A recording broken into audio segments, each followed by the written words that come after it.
ಓಂ ಸ್ಥಾಪಕಾಯ ಚ ಧರ್ಮಸ್ಯ ಸರ್ವಧರ್ಮಸ್ವರೂಪಿಣೆ ಅವತಾರ ವರಿಷ್ಠಾಯ ರಾಮಕೃಷ್ಣಾಯ ತೇ ನಮಃ. ಜನನೀಂ ಶಾರದಾಂ ದೇವೀಂ ರಾಮಕೃಷ್ಣಂ ಜಗದ್ಗುರುಂ ಪಾದಪದ್ಮೇ ತಯೋಶ್ರಿತ್ವಾ ಪ್ರಣಮಾಮಿ ಮುಹುರ್ಮುಹು. ನಮಃ ಶ್ರೀಯತಿರಾಜಾಯ ವಿವೇಕಾನಂದಸೂರಯೇ ಸಚ್ಚಿತ್ಸುಖಸ್ವರೂಪಾಯ ಸ್ವಾಮಿನೇ ತಾಪಹಾರಿಣೇ. ವಸುದೇವಸುತಂ ದೇವಂ ಕಂಸಚಾಣೂರಮರ್ದನಂ ದೇವಕೀ ಪರಮಾನಂದಂ ಕೃಷ್ಣಂ ವಂದೇ ಜಗದ್ಗುರುಂ. ಮತ್ತು ಮೊದಲನೇದಾಗಿ ಶ್ರೀ ಶಾರದಾಶ್ರಮ ಚಳ್ಳಕೆರೆಯ ಮುಖ್ಯಸ್ಥರಾದಂತಹ ಪೂಜ್ಯ ಮಾತಾಜಿಯವರಿಗೆ ನಮಸ್ಕರಿಸ್ತಾ ಈ ಒಂದು ಅವಕಾಶಕ್ಕಾಗಿ ಕೃತಜ್ಞತೆಗಳನ್ನು ಅರ್ಪಿಸ್ತೇನೆ.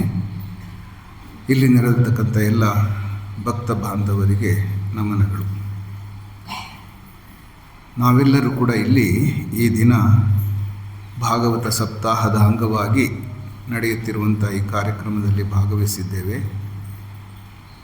ಮಾನವನ ಅಂತರಂಗದ ಆಧ್ಯಾತ್ಮಿಕ ಪಯಣ ಅರಿತುಕೊಳ್ಳಲು ಮತ್ತು ಭಗವಂತನನ್ನು ಸೇರುವಂತಹ ಸುಂದರ ಮಾರ್ಗಗಳನ್ನು ನಾವು ಇಲ್ಲಿ ಚಿಂತಿಸಲು ಸೇರಿದ್ದೇವೆ. ಹೇಗೆ ಪ್ರತಿಯೊಂದು ನದಿ ಕೂಡ ಸಾಗರವನ್ನು ಸೇರಲು ತವಕ ಪಡುತ್ತಾ ಹೋಗ್ತಾ ಇದೆ, ಅದೇ ರೀತಿ ಪ್ರತಿಯೊಬ್ಬ ಮಾನವನು ಕೂಡ ಭಗವಂತನ ಪಾದಾರವಿಂದಗಳನ್ನು ಭಗವಂತನ ಸೇರಲಿಕ್ಕೆ ಸತತ ಪ್ರಯತ್ನ ಮಾಡ್ತಾ ಇದೆ. ಗೊತ್ತಿರಲಿ ಗೊತ್ತಿಲ್ಲದಲೇ ಇರಲಿ, ಇದು ಪ್ರಯತ್ನ ನಮ್ಮಲ್ಲಿ ಪ್ರತಿಯೊಬ್ಬರಲ್ಲೂ ಕೂಡ ನಡೀತಾ ಇದೆ. ಅದು ಈ ಒಂದು ಪಯಣ ಆಧ್ಯಾತ್ಮಿಕ ಪಯಣ. ಆದರೆ ಈಗ ಪ್ರಸ್ತುತ ಜಗತ್ತಿನಲ್ಲಿ ಮಾನವನ ಮನಸ್ಸು ಚೂರು ಚೂರಾಗಿ ಹೋಗಿದೆ. ಒಂದು ಕ್ಷಣ ಮೊಬೈಲ್ನಲ್ಲಿ, ಮತ್ತೊಂದು ಕ್ಷಣ ಸಾಮಾಜಿಕ ಜಾಲತಾಣದಲ್ಲಿ, ಒಂದು ಕ್ಷಣ ಉದ್ಯೋಗ, ಮತ್ತೊಂದು ಕ್ಷಣ ಭಯ, ಹೀಗೆ ಮನಸ್ಸು ಸಾವಿರ ಪಾಲಾಗಿ ಹೋಗಿದೆ.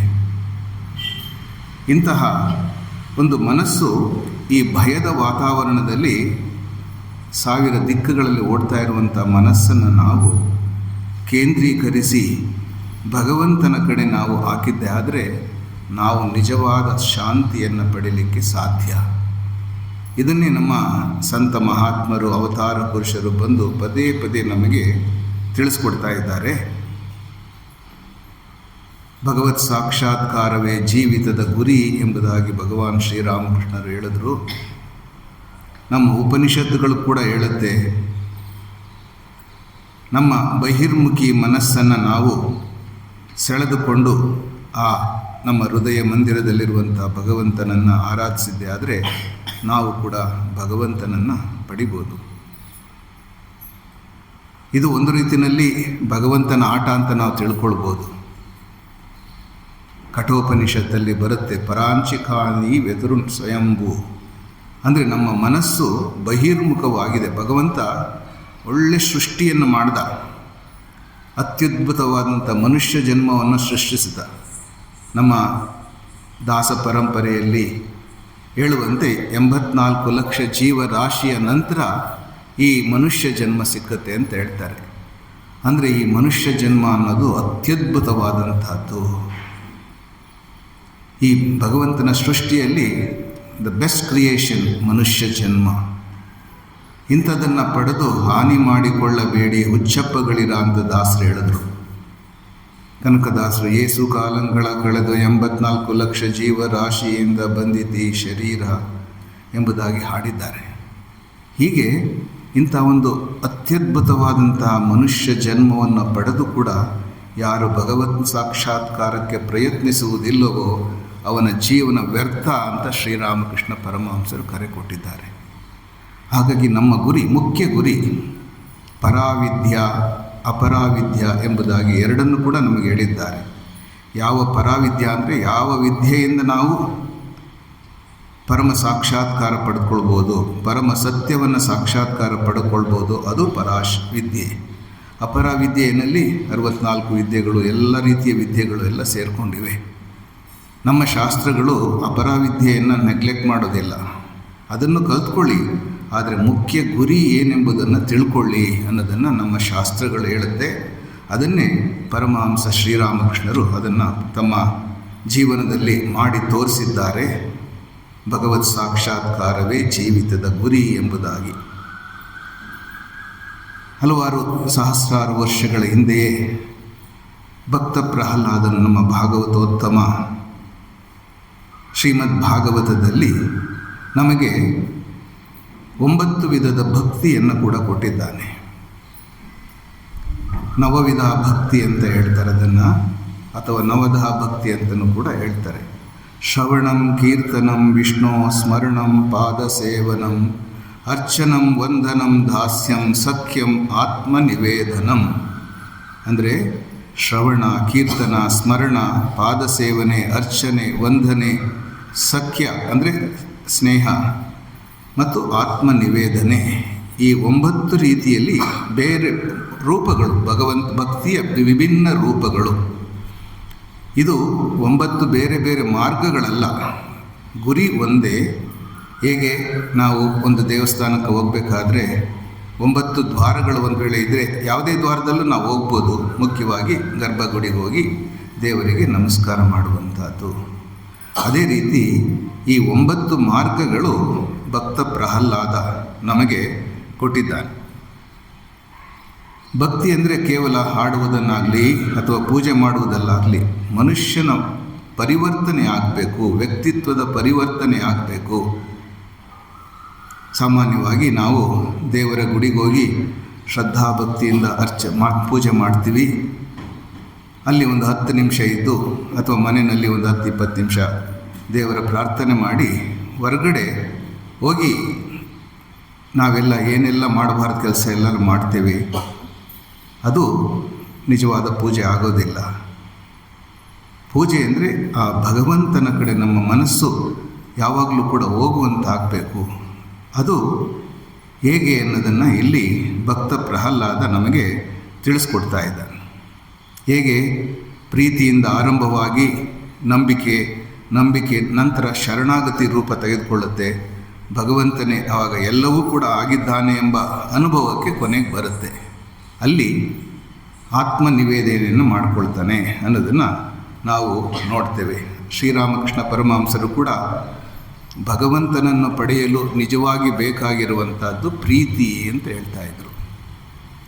ಭಗವಂತನ ಮೇಲೆ ನಿಜವಾದ ಪ್ರೀತಿ ಉದಯಿಸಿದರೆ ಲೋಕದ ಉಳಿದ ಆಕರ್ಷಣೆಗಳು ತನ್ನಷ್ಟಕ್ಕೆ ತಾನೇ ಕಳೆದುಕೊಳ್ಳೋಗುತ್ತೆ. ಹಾಗಾಗಿ ನಾವು ಪೂರ್ವಕ್ಕೆ ಹೋದಷ್ಟು ಪಶ್ಚಿಮದಿಂದ ದೂರ ಹೋಗ್ತೀವಿ, ಭಗವಂತನ ಕಡೆ ಹೋದಷ್ಟು ನಾವು ಲೌಕಿಕ ಆಸಕ್ತಿಗಳು ಕಡಿಮೆಯಾಗುತ್ತೆ ಅನ್ನೋದನ್ನು ಹೇಳ್ತಾರೆ. ನಮ್ಮ ಮನುಷ್ಯರ ಒಬ್ಬೊಬ್ಬರ ಸ್ವಭಾವ ಒಂದೊಂದು ರೀತಿ. ಹಾಗಾಗಿ ಇಲ್ಲಿ ಭಕ್ತ ಪ್ರಹ್ಲಾದ ಬೇರೆ ಬೇರೆ ರೀತಿಯಂಥ ಸಾಧನೆಯನ್ನು ನಾವು ಒಂದೇ ರೀತಿಯಲ್ಲ, tailor made product for everybody ಅನ್ನೋದಲ್ಲ. ಅದು ಪ್ರತಿಯೊಬ್ಬರೂ ಕೂಡ ಸಾಧನೆಯನ್ನು ಒಂದೊಂದು ರೀತಿಯಲ್ಲಿ ಮಾಡ್ಬೋದು. ಹಾಗಾಗಿ ಮನುಷ್ಯನ ಸ್ವಭಾವ ಬೇರೆಯಾಗಿರೋದ್ರಿಂದ ಅವರ ಭಕ್ತಿಯನ್ನು ಕೂಡ ಬೇರೆ ಬೇರೆ ರೀತಿಯಲ್ಲಿ ಮಾಡಬಹುದು.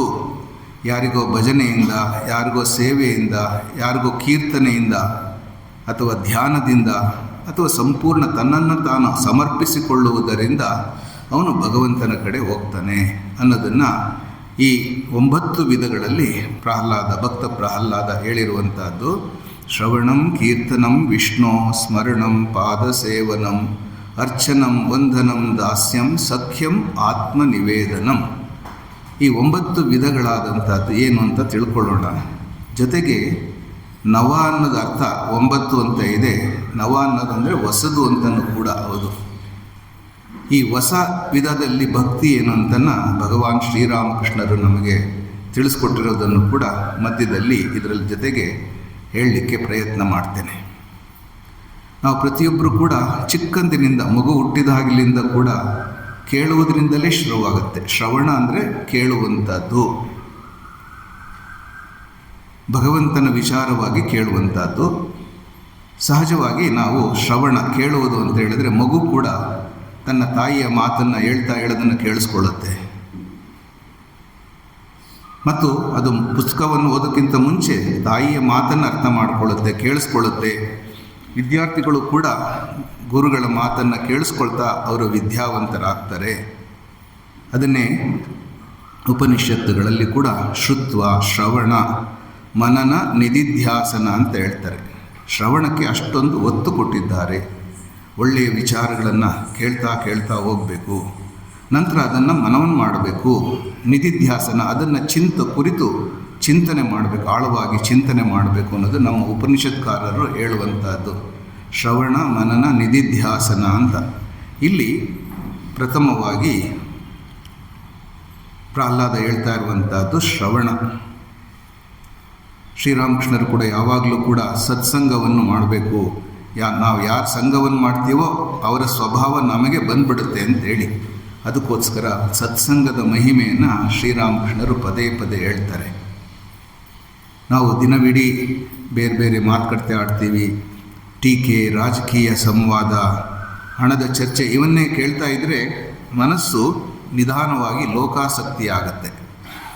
ಆದರೆ ಸಂತರ ಜೀವನ, ಭಗವಂತನ ಮಹಿಮೆ, ಗೀತೆ, ಭಾಗವತ, ಉಪನಿಷತ್ತುಗಳ ಕತೆ, ಶ್ರೀರಾಮಕೃಷ್ಣ ವಚನವೇದ ಇತರ ಗ್ರಂಥಗಳ ಅಧ್ಯಯನ, ಆ ವಿಚಾರಗಳನ್ನು ಕೇಳ್ತಾ ಇದ್ದರೆ ನಮ್ಮ ಮನಸ್ಸು ಕ್ರಮೇಣ ಒಳಮುಖವಾಗುತ್ತೆ. ನಮ್ಮ ಜೀವಿತದ ಗುರಿ ಏನು ಎಂಬುದು ನಮಗೆ ಅರ್ಥವಾಗುತ್ತೆ. ಬೆಳಗ್ಗೆಯಿಂದ ಎದ್ದ ತಕ್ಷಣ ನಾವು ಏನೆಲ್ಲ ಕೇಳ್ತಾನೇ ಇರ್ತೀವಿ. ಮೊದಲನೇದಾಗಿ ಸೆಲ್ ಫೋನನ್ನೇ ಈಗೆಲ್ಲರ ಕೈನಲ್ಲೂ ಕೂಡ ದೂರವಾಣಿ ಇದೆ. ಎಲ್ಲರೂ ಕೂಡ ಅದನ್ನೇ ನೋಡುವಂಥದ್ದು. ಮೊಬೈಲು, ಸುದ್ದಿಗಳು, ಜಾಹೀರಾತುಗಳು, ಸಾಮಾಜಿಕ ಜಾಲತಾಣ, ಹೀಗೆ ಏನು ರೀಲ್ಸ್ ಅಂತೆ, ವಾಟ್ಸಾಪ್ಗಳು, ಮೆಸೇಜ್ಗಳು, ಒಂದಾದ್ಮೇಲೆ ಒಂದು ಎಷ್ಟು ನಮ್ಮ ಜೀವನಕ್ಕೆ ಉಪಯೋಗವಾಗಂಥ ವಿಚಾರಗಳು ಅದರಲ್ಲಿದೆಯೋ ನಮಗೆ ಗೊತ್ತಿಲ್ಲ. ಆದರೂ ಕೂಡ ನಮ್ಮ ಮನಸ್ಸು ಈ ಬಹಿರ್ಮುಖವಾಗಿ ಆ ವಿಚಾರಗಳು ಮತ್ತೆ ಮತ್ತೆ ನಮಗೆ ಬರ್ತಾನೆ ಇರುತ್ತೆ. ಒಂದೇ ಒಂದು ಕ್ಷಣವೂ ಕೂಡ ಮನಸ್ಸು ಶಾಂತವಾಗಿ ಇರೋದಿಲ್ಲ. ಹಾಗಾಗಿ ಈ ದಿನದ 3-4 ಗಂಟೆಗಳು ನಾವು ಇದೇ ರೀತಿ ಮನಸ್ಸನ್ನು ನಾವು ಕೊಟ್ಟರೆ ನಮ್ಮ ಮನಸ್ಸು ನೆಮ್ಮದಿಯಿಂದ ಇರಲಿಕ್ಕೆ ಸಾಧ್ಯ ಇಲ್ಲ.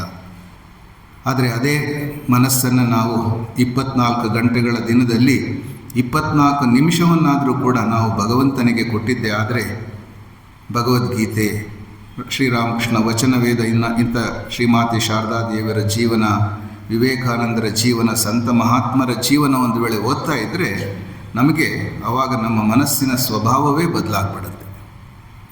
ಒಂದೇ ಮನಸ್ಸು, ಆದರೆ ನಾವು ಯಾವ ರೀತಿ ಕಲರ್ ಕೊಡ್ತೀವೋ ಆ ಕಲರ್ ತೆಗೆದುಕೊಳ್ಳುತ್ತೆ. ಅದಕ್ಕೋಸ್ಕರನೇ ಭಗವದ್ಗೀತೆಯಲ್ಲಿ ಶ್ರೀಕೃಷ್ಣ ಪರಮಾತ್ಮ ಉದ್ಧರೇದಾತ್ಮನಾತ್ಮಾನಂ ನಾತ್ಮಾನಂ ಅವಸಾದಯೇತ್ ಆತ್ಮೈವ ಯಾತ್ಮನೋ ಬಂಧು ಆತ್ಮೈವ ರಿಪುರಾತ್ಮನಃ. ನಮ್ಮ ಮನಸ್ಸೇ ನಮಗೆ ಮಿತ್ರ, ನಮ್ಮ ಮನಸ್ಸೇ ಶತ್ರು. ಇದು ನಮಗೆ ಎಷ್ಟೋ ಜನ ಗೊತ್ತೇ ಇಲ್ಲ. ಆದರೆ ಭಗವಂತ ಶ್ರೀಕೃಷ್ಣ ಪರಮಾತ್ಮ ಭಗವದ್ಗೀತೆಯಲ್ಲಿ ಅಷ್ಟು ಸ್ಪಷ್ಟವಾಗಿ ಹೇಳಿದ್ದಾನೆ. ಯಾವ ಮನಸ್ಸು ನಾವು ಬಹಿರ್ಮುಖ ಮನಸ್ಸು, ಲೋಕದ ವಿಚಾರಗಳಲ್ಲೇ ಮಗ್ನನಾಗಿರುವಂಥ ಮನಸ್ಸು, ಅಥವಾ ಭಗವದ್ಗೀತೆ ಶ್ರವಣ, ಭಗವತ್ ಚಿಂತನೆಗಳು ಮಾಡುವಂಥ ಮನಸ್ಸು, ಯಾವುದು ನಿಮಗೆ ಬೇಕೋ ಅದು ನೀವು ಆರಿಸ್ಕೊಳ್ಬೋದು. ನೀವು ಶಾಂತಿ ಬೇಕು ಅಂತ ಹೇಳಿದ್ರೆ ಭಗವಂತನ ಕಡೆ ಮನಸ್ಸು ಕೊಡಬೇಕು. ಅದನ್ನೇ ಈ ಶ್ರವಣ ನಮಗೆ ಹೇಳುತ್ತೆ. ನಮ್ಮ ಶಾಸ್ತ್ರಗಳ ಮನಸ್ಸನ್ನು ಒಂದು ಸರೋವರಕ್ಕೆ ಒಂದು ಹೋಲಿಕೆ ಕೊಡ್ತಾರೆ. ಯಾವ ಶಬ್ದ ಅದರ ಮೇಲೆ ಬೀಳುತ್ತೋ ಅದರ ಅಲೆಗಳು ಉಂಟು ಮಾಡುತ್ತಂತೆ. ಪವಿತ್ರ ಮಾತುಗಳು ಪವಿತ್ರವಾದಂಥ ಅಲೆಗಳನ್ನು ಉಂಟು ಮಾಡುತ್ತೆ. ಲೌಕಿಕ ಮಾತು ಅಶಾಂತಿಯ ಅಲೆಗಳನ್ನು ಎಬ್ಬಿಸುತ್ತೆ. ನಮ್ಮ ಪ್ರತಿಯೊಂದು ಚಿಂತನೆ, ನಮ್ಮ ಇತ್ತೀಚೆಗೆ ನ್ಯೂರೋಲಾಜಿಸ್ಟ್ ಅಥವಾ ಈ ಸೈಂಟಿಸ್ಟ್ಗಳು ಹೇಳ್ತಾರೆ, ನಾವು ಪ್ರತಿಯೊಂದು ಯೋಚನೆ ಕೂಡ ನಮ್ಮಲ್ಲಿ ಕೆಮಿಕಲ್ ನಮ್ಮ ಮನಸ್ಸಿನಲ್ಲಿ, ದೇಹದಲ್ಲಿ ಉತ್ಪತ್ತಿ ಮಾಡುತ್ತಂತೆ. ಅದು ಒಳ್ಳೆಯದಾಗಿದ್ದರೆ ಒಳ್ಳೆಯ ಪ್ರಭಾವ ಬೀರುತ್ತೆ, ಕೆಟ್ಟದಾಗಿದ್ದರೆ ಕೆಟ್ಟ ಪ್ರಭಾವವನ್ನು ಬೀರುತ್ತೆ. ಹಾಗಾಗಿ ನಾವು ನಮ್ಮ ಮನಸ್ಸು ಮತ್ತು ನಮ್ಮ ಚಿಂತನೆಗಳ ಬಗ್ಗೆ ಭಾಳ ಜಾಗೃತವಾಗಿರಬೇಕು. ಇದಕ್ಕೆ ನೋಡಿ ಒಂದು ಒಳ್ಳೆಯ ಉದಾಹರಣೆಯನ್ನು ರಾಜ ಪರೀಕ್ಷಿತನ್ನು ಕೊಡ್ತಾರೆ. ಋಷಿಯ ಶಾಪದಿಂದ, ಅದು ಕೂಡ ಅವನು ಮಾಡಿದಂಥ ತಪ್ಪು ಅವನಿಗೆ ಗೊತ್ತಾಗುತ್ತೆ. ಋಷಿಯ ಶಾಪದಿಂದ 7 ದಿನಗಳಲ್ಲಿ ನೀನು ಸಾಯ್ತೀಯ ಅಂತ ಆತನಿಗೆ ಅಭಿಶಾಪ ಉಂಟಾಗುತ್ತೆ. ಆದರೆ ಅವನು ತನ್ನ ಸಾಮ್ರಾಜ್ಯವನ್ನು ಜಾಸ್ತಿ ಮಾಡಲಿಕ್ಕೆ ಹೋಗಲಿಲ್ಲ, ವೈದ್ಯರನ್ನು ಹುಡ್ಕೊಂಡು ಹೋಗಲಿಲ್ಲ. ಕೊನೆಗೆ ಏನು ಮಾಡ್ದ?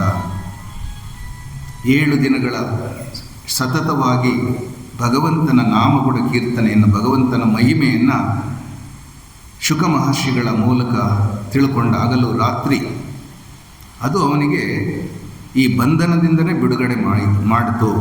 ಅವನ ಮರಣವಾಗಬೇಕಾದಂಥದ್ದನ್ನ ಅಮೃತತ್ವಕ್ಕೆ ಕರೆದುಕೊಂಡೋಯಿತು.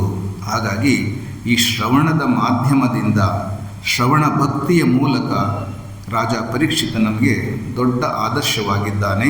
ಶ್ರವಣದ ಅಷ್ಟು ಬೆಲೆ ಇದೆ. ಶ್ರವಣವನ್ನು ನಾವು ಈ ರೀತಿ ನಾವು ಕೂಡ ಅಭ್ಯಾಸ ಮಾಡಿದ್ರೆ, ನಾವು ಕೂಡ ಪೂರ್ಣ ಏಕಾಗ್ರತೆಯಿಂದ ಭಗವದ್ ವಿಚಾರಗಳನ್ನು ತಿಳ್ಕೊಳ್ಳೋದ್ರಿಂದ ನಾವು ಕೂಡ ಭಗವಂತನನ್ನು ಪಡೀಲಿಕ್ಕೆ ಸಾಧ್ಯ. ಶ್ರೀರಾಮಕೃಷ್ಣರು ಒಂದು ಉದಾಹರಣೆ ಕೊಡ್ತಾರೆ. ಒಣ ಕಡ್ಡಿಗಳನ್ನು ಉಜ್ಜಿದಾಗ ಕೊನೆಗೆ ಬೆಂಕಿ ಹಚ್ಚುತ್ತೆ. ಅದೇ ರೀತಿ ಆಧ್ಯಾತ್ಮಿಕ ಸತ್ಯಗಳನ್ನು ಪದೇ ಪದೇ ಕೇಳ್ತಾ ನಮ್ಮಲ್ಲಿ ಬದಲಾವಣೆ ಮೊದಲು ಕಾಣ್ತಲೇ ಇರ್ಬೋದು, ಆದರೆ ಕೊನೆಗೆ ಆ ಒಂದು ಮನಸ್ಸಿನಲ್ಲಿ ವೈರಾಗ್ಯ, ಭಕ್ತಿ, ವಿವೇಕ, ಶಾಂತಿ ಅಗ್ನಿ ನಮಗೆ ಒತ್ಕೊಳ್ಳುತ್ತೆ. ನೋಡಿ, ಶ್ರೀರಾಮಕೃಷ್ಣರ ಶಿಷ್ಯರು ಸಾಕಷ್ಟು ಜನ, ಒಬ್ಬ ಅದರಲ್ಲೂ ಗಿರೀಶ್ ಚಂದ್ರ ಘೋಷ್ ಅಂತ ಇದ್ದ.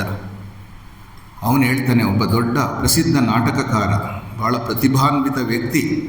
ಆದರೆ ಬುದ್ಧಿ ಒಂದೇ ಇದ್ದರೆ ಸಾಲದು, ಕ್ಯಾರೆಕ್ಟರ್, ಚಾರಿತ್ರ್ಯ ಕೂಡ ಚೆನ್ನಾಗಿರಬೇಕು. ಆದರೆ ನಾನಾ ದುಃಖ ಸಂಸಾರದ ತಾಪತ್ರಯಗಳಿಂದ ಬೆಂದು ಕೆಟ್ಟ ಚಟಗಳಿಗೆ ಬಲಿಯಾಗಿ ಅವನು ತಮ್ಮ ಜೀವನವನ್ನು ಭಾಳ ಕಷ್ಟದಲ್ಲಿ ಇದ್ದ. ಆದರೆ ಶ್ರೀರಾಮಕೃಷ್ಣರ ಬಳಿ ಬಂದು ಅವರಿಂದ ಒಳ್ಳೆಯ ವಿಚಾರಗಳನ್ನು ಕೇಳ್ತಾ ಕೊನೆಗೆ ಒಬ್ಬ ಸಂತನಾದ. ಅವನು ಹೇಳ್ತಾನೆ, ನಾನು ಶ್ರೀರಾಮಕೃಷ್ಣರ ಅಂತ ಒಬ್ಬ ಗುರುಗಳು ಸಿಗ್ತಾರೆ ಅಂತ ಇದ್ದಿದ್ರೆ ನಾನು ಇನ್ನೂ ಪಾಪ ಮಾಡ್ತಾ ಇದ್ದೆ ಅಂತ ಹೇಳ್ತಾನೆ. ನಾನು ಕುಡಿದಂಥ ಹೆಂಡದ ಬಾಟಲ್ಗಳನ್ನು ಒಂದ್ರ ಮೇಲೆ ಒಂದಿಟ್ಟರೆ ಮೌಂಟ್ ಎವರೆಸ್ಟ್ಗಿಂತ ಎತ್ತರವಾಗ್ತಾ ಇತ್ತು. ಅಂಥ ಕೆಲಸಗಳನ್ನೆಲ್ಲ ನಾನು ಮಾಡಿದ್ದೆ. ಅವನು ಮಾಡಬಾರ್ದೆಲ್ಲ ಪಾಪ ಏನೂ ಇಲ್ಲ ಅಂತ ಫಟಿಂಗ ಅವನನ್ನೇ ಶ್ರೀರಾಮಕೃಷ್ಣರು ಉದ್ಧಾರ ಮಾಡಿದ್ರು. ಏಕೆಂದರೆ ಶ್ರೀರಾಮಕೃಷ್ಣರ ಮಾತುಕತೆಗಳಲ್ಲಿ ಆತನಿಗೆ ಅಷ್ಟು ಶ್ರದ್ಧೆಯಿಂದ ಕೇಳಲಿಕ್ಕೆ ಶುರು ಮಾಡ್ದ.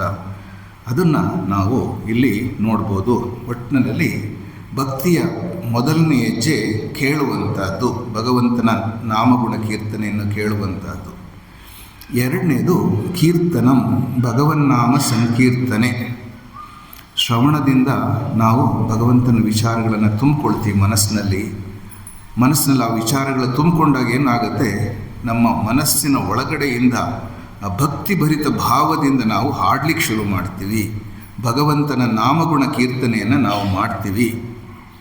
ಹೇಗೆ ನಾವು ತುಂಬಿದ ಪಾತ್ರೆಯಿಂದ ನೀರು ಹೊರಗಡೆ ಹೋಗುತ್ತೋ ಅದೇ ರೀತಿ ಭಕ್ತಿಯಿಂದ ತುಂಬಿದ ಹೃದಯವು ಸಹಜವಾಗಿ ಭಗವಂತನ ನಾಮವನ್ನು ಮಾಡುತ್ತಂತೆ, ಹಾಡ್ತಾ ಇರುತ್ತಂತೆ. ಇದೇ ಕೀರ್ತನ.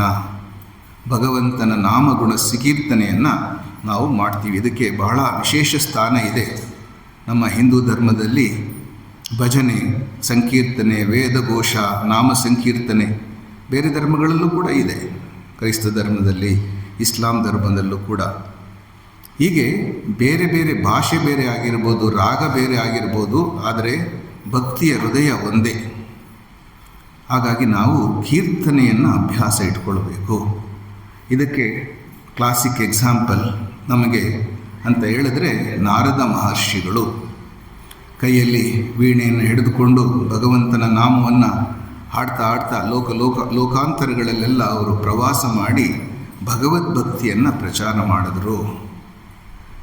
ಬಂಗಾಳದಲ್ಲಿ ಶ್ರೀ ಚೈತನ್ಯ ಮಹಾಪ್ರಭುಗಳು ಕೂಡ ನಿತ್ಯಾನಂದ ಮಹಾಪ್ರಭು ಅಂತ ಇನ್ನೊಬ್ಬರಿದ್ದರು. ಅವರಿಬ್ಬರು ಸೇರಿ ಭಗವಂತನ ನಾಮಗುಣ ಕೀರ್ತನೆಯನ್ನು ಇಡೀ ಬಂಗಾಳದಲ್ಲಿ ಇದೆ. ಈಗೆಲ್ಲ ನಾವು ನೋಡ್ತಾ ಇದ್ದೀವಿ, ಇಸ್ಕಾನ್ ಅಂತ, ಇದೆಲ್ಲ ಇಡೀ ಪ್ರಪಂಚದಾದ್ಯಂತ ನಡೀತಾ ಇದೆ. ಅದಕ್ಕೆ ಮೂಲ ಕಾರಣ ಚೈತನ್ಯ ಮಹಾಪ್ರಭುಗಳು. ಆ ಕೀರ್ತನೆಯನ್ನು ಅವರು ಮಾಡಿದ್ದು ತರ್ಕಶಾಸ್ತ್ರವನ್ನು ಪ್ರಚಾರ ಮಾಡಲಿಲ್ಲ. ಅವರು ತರ್ಕಶಾಸ್ತ್ರದಲ್ಲೂ ಕೂಡ ಅವರು ಪಂಡಿತರಾಗಿದ್ದರು. ಆದರೆ ಭಗವಂತನ ನಾಮಗುಣ ಕೀರ್ತನೆಯನ್ನು ಅವರು ಪ್ರಚಾರ ಮಾಡ್ತಾರೆ. ಶ್ರೀರಾಮ ಜಯ ಜಯ ರಾಮ ಹೋ, ಒಂದು ಎರಡು ಸಲ ಒಟ್ಟಿಗೆ ಹೇಳೋಣ. ಶ್ರೀರಾಮ ಜಯ ಜಯ ರಾಮ ಹೋ, ಶ್ರೀರಾಮ ಜಯ ಜಯ ರಾಮ ಹೋ, ಶ್ರೀರಾಮ ಜಯ ಜಯ ರಾಮ ಹೋ.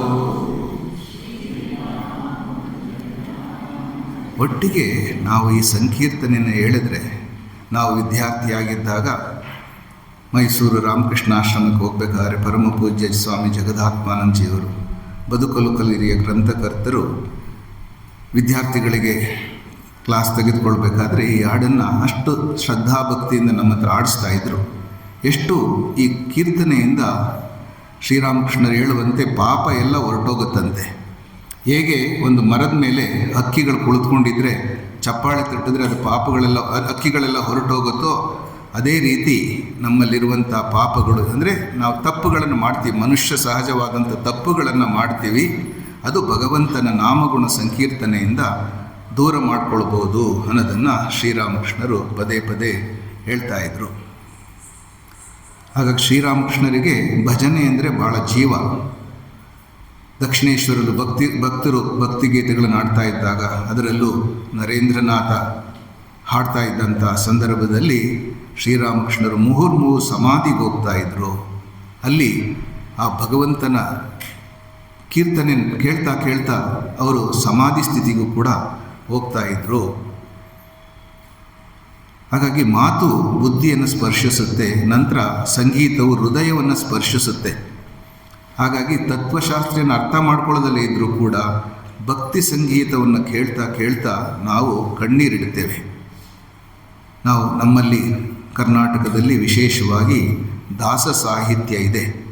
ದಾಸರ ಪದಗಳು ಎಷ್ಟು ನಮಗೆ ಭಗವಂತನ ಕಡೆ ಮನಸ್ಸನ್ನು ಅದನ್ನು ಕರ್ಕೊಂಡೋಗುತ್ತೆ ಅಂತ ಹೇಳಿದ್ರೆ, ಅದನ್ನು ಹಾಡ್ತಾ ಇದ್ದಾಗ ನಮಗೆ ಗೊತ್ತಾಗುತ್ತೆ ಭಗವಂತನ ನಾಮಗುಣ ಸಂಕೀರ್ತನೆಯನ್ನು ಮಾಡಬೇಕು. ಅದಕ್ಕೆ ಶ್ರೀರಾಮಕೃಷ್ಣರು ಹೇಳ್ತಾ ಇದ್ರು, ಭಗವಂತನ ನಾಮಗುಣ ಕೀರ್ತನೆಯನ್ನು ಸರ್ವದಾ ಮಾಡುತ್ತಿರಬೇಕು. ಇದು ಶ್ರೀರಾಮಕೃಷ್ಣರ ಒಂದು ಮುಖ್ಯ ಉಪದೇಶಗಳಲ್ಲಿ ಒಂದು. ಇದರಿಂದ ಎಷ್ಟೋ ನಮ್ಮ ಋಷಿಮುನಿಗಳು ಸಹಸ್ರಾರು ವರ್ಷಗಳಿಂದ ಹೇಳ್ತಾ ಬರ್ತಾ ಇದ್ದಾರೆ, ಭಗವಂತನ ನಾಮಗುಣ ಕೀರ್ತನದ ಮಹಿಮೆಯನ್ನು, ಸಂಕೀರ್ತನೆಯ ಮಹಿಮೆಯನ್ನು.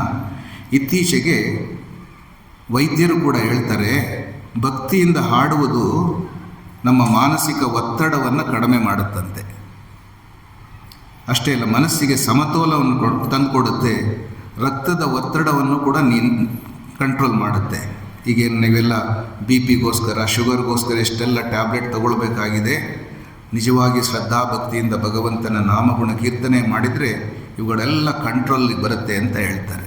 ಇದು ವಿಜ್ಞಾನಿಗಳು ಕೂಡ ಹೇಳುವಂಥ ಮಾತು.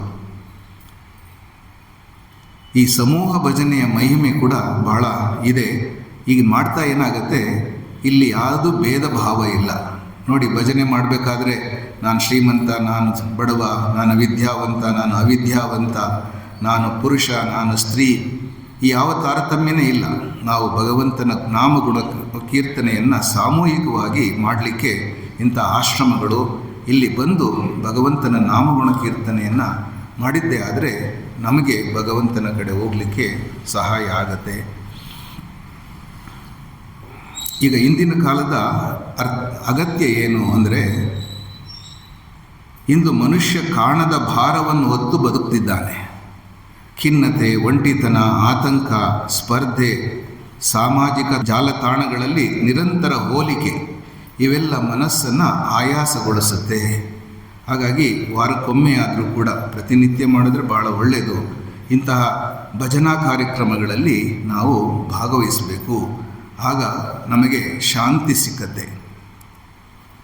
ಭಕ್ತರು ಒಟ್ಟಾಗಿ ಹಾಡಿದಾಗ ಮನಸ್ಸು ಹಗುರವಾಗುತ್ತೆ, ಹೃದಯ ತೆರೆದುಕೊಳ್ಳುತ್ತೆ, ಭಕ್ತಿ ಗಾಢವಾಗುತ್ತೆ. ಎಷ್ಟೋ ಜನ ಹೇಳ್ತಾರೆ, ನನಗೆ ಹಾಡೋಕ್ಕೆ ಬರೋದಿಲ್ವಲ್ಲ ಅಂತ ಕೇಳ್ತಾರೆ. ನಮ್ಮ ಹತ್ರನೂ ಕೂಡ ಕೆಲವರು ಹೇಳೋದುಂಟು. ಆದರೆ ಭಕ್ತರಿಗೆ ದೇವರು ನಿಮ್ಮ ಸಂಗೀತ ಪರೀಕ್ಷೆ ಮಾಡೋದಿಲ್ಲ, ನಿಮ್ಮ ಹೃದಯವನ್ನು ಮಾತ್ರ ಕೇಳ್ತಾನೆ ಅಂತ. ಅದನ್ನು ಶ್ರೀರಾಮಕೃಷ್ಣರು ಹೇಳ್ತಾರೆ. ಒಬ್ಬ ತಂದೆಗೆ 4-5 ಜನ ಮಕ್ಕಳಿರ್ತಾರೆ ಅಂತ ಇಟ್ಕೊಳ್ಳೋಣ. ಒಬ್ಬ ಅಪ್ಪ ಅಂತ ಹೇಳ್ತಾನೆ, ಒಬ್ಬ ಪಾ ಅಂತ ಹೇಳ್ತಾನೆ, ಅದು ಹೇಳಕ್ಕೆ ಬರಲ್ಲ ಇನ್ನೊಬ್ಬನಿಗೆ. ಆದರೆ ತಂದೆಗೆ ಅಪ್ಪ ಅಂತ ಹೇಳಿದವನಿಗೆ ಜಾಸ್ತಿ ಪ್ರೀತಿ ಅಥವಾ ಅಂತ ಅವನು ಹೇಳಲಿಕ್ಕೆ ಬರ್ದಲ್ಲೇ ಇದ್ದರೆ ಅವನಿಗೆ ಕಡಿಮೆ ಪ್ರೀತಿ ಇದೆಯಾ? ಅವನೆಲ್ಲರ ಮೇಲೂ ಕೂಡ ಭಗವಂತ ಪ್ರೀತಿ ತೋರಿಸ್ತಾನೆ. ತಂದೆ ಹೇಗೆ ತೋರಿಸ್ತಾನೋ ಅದೇ ರೀತಿ ಮುಖ್ಯವಾಗಿ ಬೇಕಾಗಿರುವಂಥದ್ದು ಪ್ರೀತಿ, ಭಗವತ್ ಪ್ರೀತಿ. ಅದು ನಾವು ಪ್ರೀತಿಯಿಂದ ಹೇಳಿದ್ರೆ ಅದು ನಾವು ಸಂಕೀರ್ತನೆ ನಾವು ಮಾಡ್ಬೋದು. ಇದು ನಮಗೆ ಮುಖ್ಯವಾಗಿ ಬೇಕಾಗಿರುವಂಥದ್ದು. ಎರಡನೇದು ಕೀರ್ತನೆ. ಮೂರನೇದು ಸ್ಮರಣ. ನಿರಂತರ ಭಗವತ್ ಸ್ಮರಣೆಯನ್ನು ನಾವು ಮಾಡಬೇಕು. ಶ್ರೀರಾಮಕೃಷ್ಣರು ತಮ್ಮ ಉಪದೇಶಗಳಲ್ಲಿ ಹೇಳಿದ್ದಾರೆ, ಸರ್ವದಾ ಭಗವಂತನ ನಾಮಗುಣ ಕೀರ್ತನೆಯನ್ನು ಮಾಡುತ್ತಿರಬೇಕು. ಮಾಸ್ಟರ್ ಮಹಾಶಯ ಮಹೇಂದ್ರನಾಥ ಗುಪ್ತ 2ನೇ ಸಲ ಹೋದಾಗ ಶ್ರೀರಾಮಕೃಷ್ಣರ ಬಳಿ ಭಗವಂತನ ಕಡೆ ಮನಸ್ಸನ್ನು ಹೇಗೆ ಕೊಡಬೇಕು ಅಂತ ಕೇಳಿದಾಗ ಅವರು ಕೊಡುವಂಥ ಮೊದಲನೇ ಉಪದೇಶ ಸರ್ವದಾ ಭಗವಂತನ ನಾಮಗುಣ ಕೀರ್ತನೆಯನ್ನು ಮಾಡುತ್ತಿರಬೇಕು ಎಂಬುದಾಗಿ ಹೇಳಿದ್ದಾರೆ. ಈ ಸ್ಮರಣೆ ಶ್ರವಣ ಮನಸ್ಸನ್ನು ತುಂಬುತ್ತೆ, ಕೀರ್ತನೆ ನಮ್ಮ ಹೃದಯವನ್ನು ತುಂಬುತ್ತೆ, ಆದರೆ ಸ್ಮರಣೆ ಇಡೀ ಜೀವನವೇ ತುಂಬುತ್ತೆ. ನೀವು ಯಾವ ವಿಷಯವನ್ನು ಹೆಚ್ಚಾಗಿ ಚಿಂತಿಸ್ತೀರೋ ಅದು ನಮ್ಮ ಮನಸ್ಸು ಪೂರ್ತಿ ನಮ್ಮ ಜೀವನ ಸ್ವೀಕರಿಸುತ್ತೆ. ಅದೇ ನೀನಾಗ್ತೀವಿ. ಹೇಗೆ ಒಬ್ಬ ವ್ಯಾಪಾರಿ ತನ್ನ ವ್ಯಾಪಾರವನ್ನೇ ಚಿಂತನೆ ಮಾಡ್ತಾ ಇದ್ದಾಗ ಅವನ ಮನಸ್ಸು ಹಗಲಿರುಳು ಅದರಲ್ಲೇ ಇರುತ್ತೆ. ತಾಯಿ ತನ್ನ ಮಗುವಿನ ಬಗ್ಗೆ ಚಿಂತನೆ ಮಾಡ್ತಾನೇ ಇರ್ತಾಳೆ. ಅವಳಿಗೆ ಯಾವಾಗಲೂ ಕೂಡ ಮಗುವೇ ಸರ್ವಸ್ವ. ವಿದ್ಯಾರ್ಥಿ ಮನಸ್ಸಿನಲ್ಲಿ ಪರೀಕ್ಷೆ ಅಥವಾ ಪರೀಕ್ಷೆಯ ಭಯ ಆವರಿಸ್ಕೊಂಡಿರುತ್ತೆ. ಅದೇ ರೀತಿ ಭಕ್ತನ ಮನಸ್ಸಿನಲ್ಲಿ ಭಗವಂತ ಸಹಜವಾಗಿ ತುಂಬಿರ್ತಾನೆ. ಆದರೆ ಅದು ಬಲವಂತದಿಂದ ಅಲ್ಲ, ಪ್ರೀತಿಯಿಂದ. ಅದು ನಮಗೆ ಬೇಕಾಗಿರುವಂಥದ್ದು. ಇದಕ್ಕೆ ಆದರ್ಶ ಸ್ವಯಂ ಪ್ರಹ್ಲಾದ. ಯಾವ ಈ 9 ಭಕ್ತಿಯನ್ನು ನಮಗೆ ಕೊಟ್ಟಿದ್ದಾನೆ, ಆ ಪ್ರಹ್ಲಾದನೇ ಈ ಸ್ಮರಣೆಗೆ ಮತ್ತೊಂದು ಹೆಸರು. ಅವನ ತಂದೆ ಹಿರಣ್ಯಕಶಿಪು ಎಷ್ಟು ರೀತಿ ತೊಂದರೆ ಕೊಟ್ಟ. ನಿಮಗೆಲ್ಲ ಯಾರೆಲ್ಲ ಸ್ವಲ್ಪ ಕೇಳಿದ್ದೀರೋ ಭಾಗವತವನ್ನು ನಿಮಗೆ ಗೊತ್ತಿದೆ. ನಾರಾಯಣ ನಾರಾಯಣ ಅಂತ ಹೇಳ್ತಾ ಇದೆಯಾ, ಅದನ್ನು ಬಿಡು ಅಂತ ಹೇಳ್ತಾನೆ. ಇವನು ಬಿಡೋಲ್ಲ. ಏನು ಮಾಡ್ತಾನೆ ತಂದೆ? ಬೆಂಕಿಗೆ ಹಾಕ್ತಾನೆ, ವಿಷ ಕೊಡ್ತಾನೆ, ಆನೆಗಳಿಂದ ತುಳಿಸ್ಲಿಕ್ಕೆ ಪ್ರಯತ್ನ ಮಾಡ್ತಾನೆ, ಪರ್ವತದಿಂದ ತಳ್ಳಾಕ್ತಾನೆ. ಆದರೂ ಕೂಡ ಒಂದು ಕ್ಷಣವೂ ಕೂಡ ನಾರಾಯಣ ಎಂದು ಹೇಳುವುದನ್ನು ಅವನು ನಿಲ್ಲಿಸೋದಿಲ್ಲ. ಪುಟ್ಟ ಮಗು. ಅವನ ಶಕ್ತಿಯ ರಹಸ್ಯವೇ ಅದು. ಅವನ ಮನಸ್ಸು ಸಂಪೂರ್ಣವಾಗಿ ನಾರಾಯಣಮಯವಾಗಿತ್ತು. ಹಾಗಾಗಿ ಸ್ಮರಣೆಗೆ ಮತ್ತೊಂದು ಹೆಸರು ಪ್ರಹ್ಲಾದ. ಅರ್ಜುನನು ಕೂಡ ಶ್ರೀಕೃಷ್ಣ ಪರಮಾತ್ಮ ಅರ್ಜುನ್ ಕೂಡ ಹೇಳ್ತಾನೆ, ತಸ್ಮಾತ್ ಸರ್ವೇಷು ಕಾಲೇಷು ಮಾಮನುಸ್ಮರ ಯುದ್ಧ ಚ. ಎಲ್ಲ ಕಾಲದಲ್ಲಿಯೂ ಕೂಡ ನನ್ನನ್ನು ಸ್ಮರಿಸುತ್ತಾ ನಿನ್ನ ಕರ್ತವ್ಯವನ್ನು ನಿರ್ವಹಿಸು.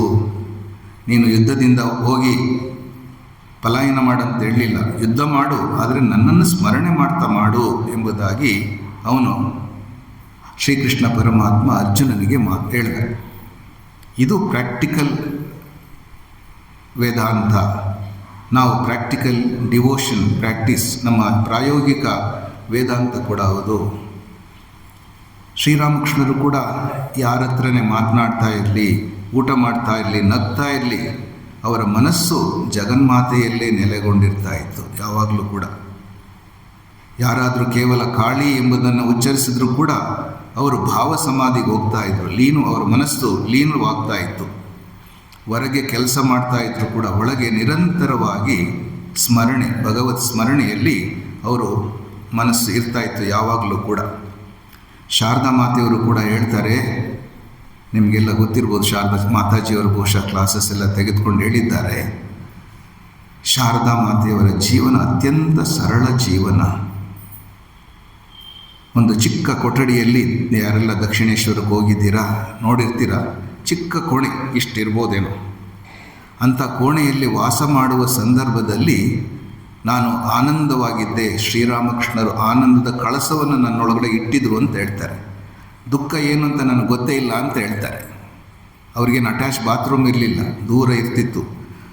ಜನಜಂಗುಳಿಯಿಂದ ಅವರು ದೂರ ಇರಬೇಕು ಅಂತೇಳಿ ಬೆಳಗಿನ ಜಾವ 3 ಗಂಟೆಗೆ ಎದ್ದು ಅಲ್ಲಿ ಗಂಗಾ ನದಿಯಲ್ಲಿ ಸ್ನಾನ ಮಾಡ್ತಾಯಿದ್ರು. ಇಂಥ ಒಂದು ಜೀವನ ನಡೆಸ್ತಾ ಇರುವಂಥ ಮಾತೆ ಹೇಳ್ತಾರೆ.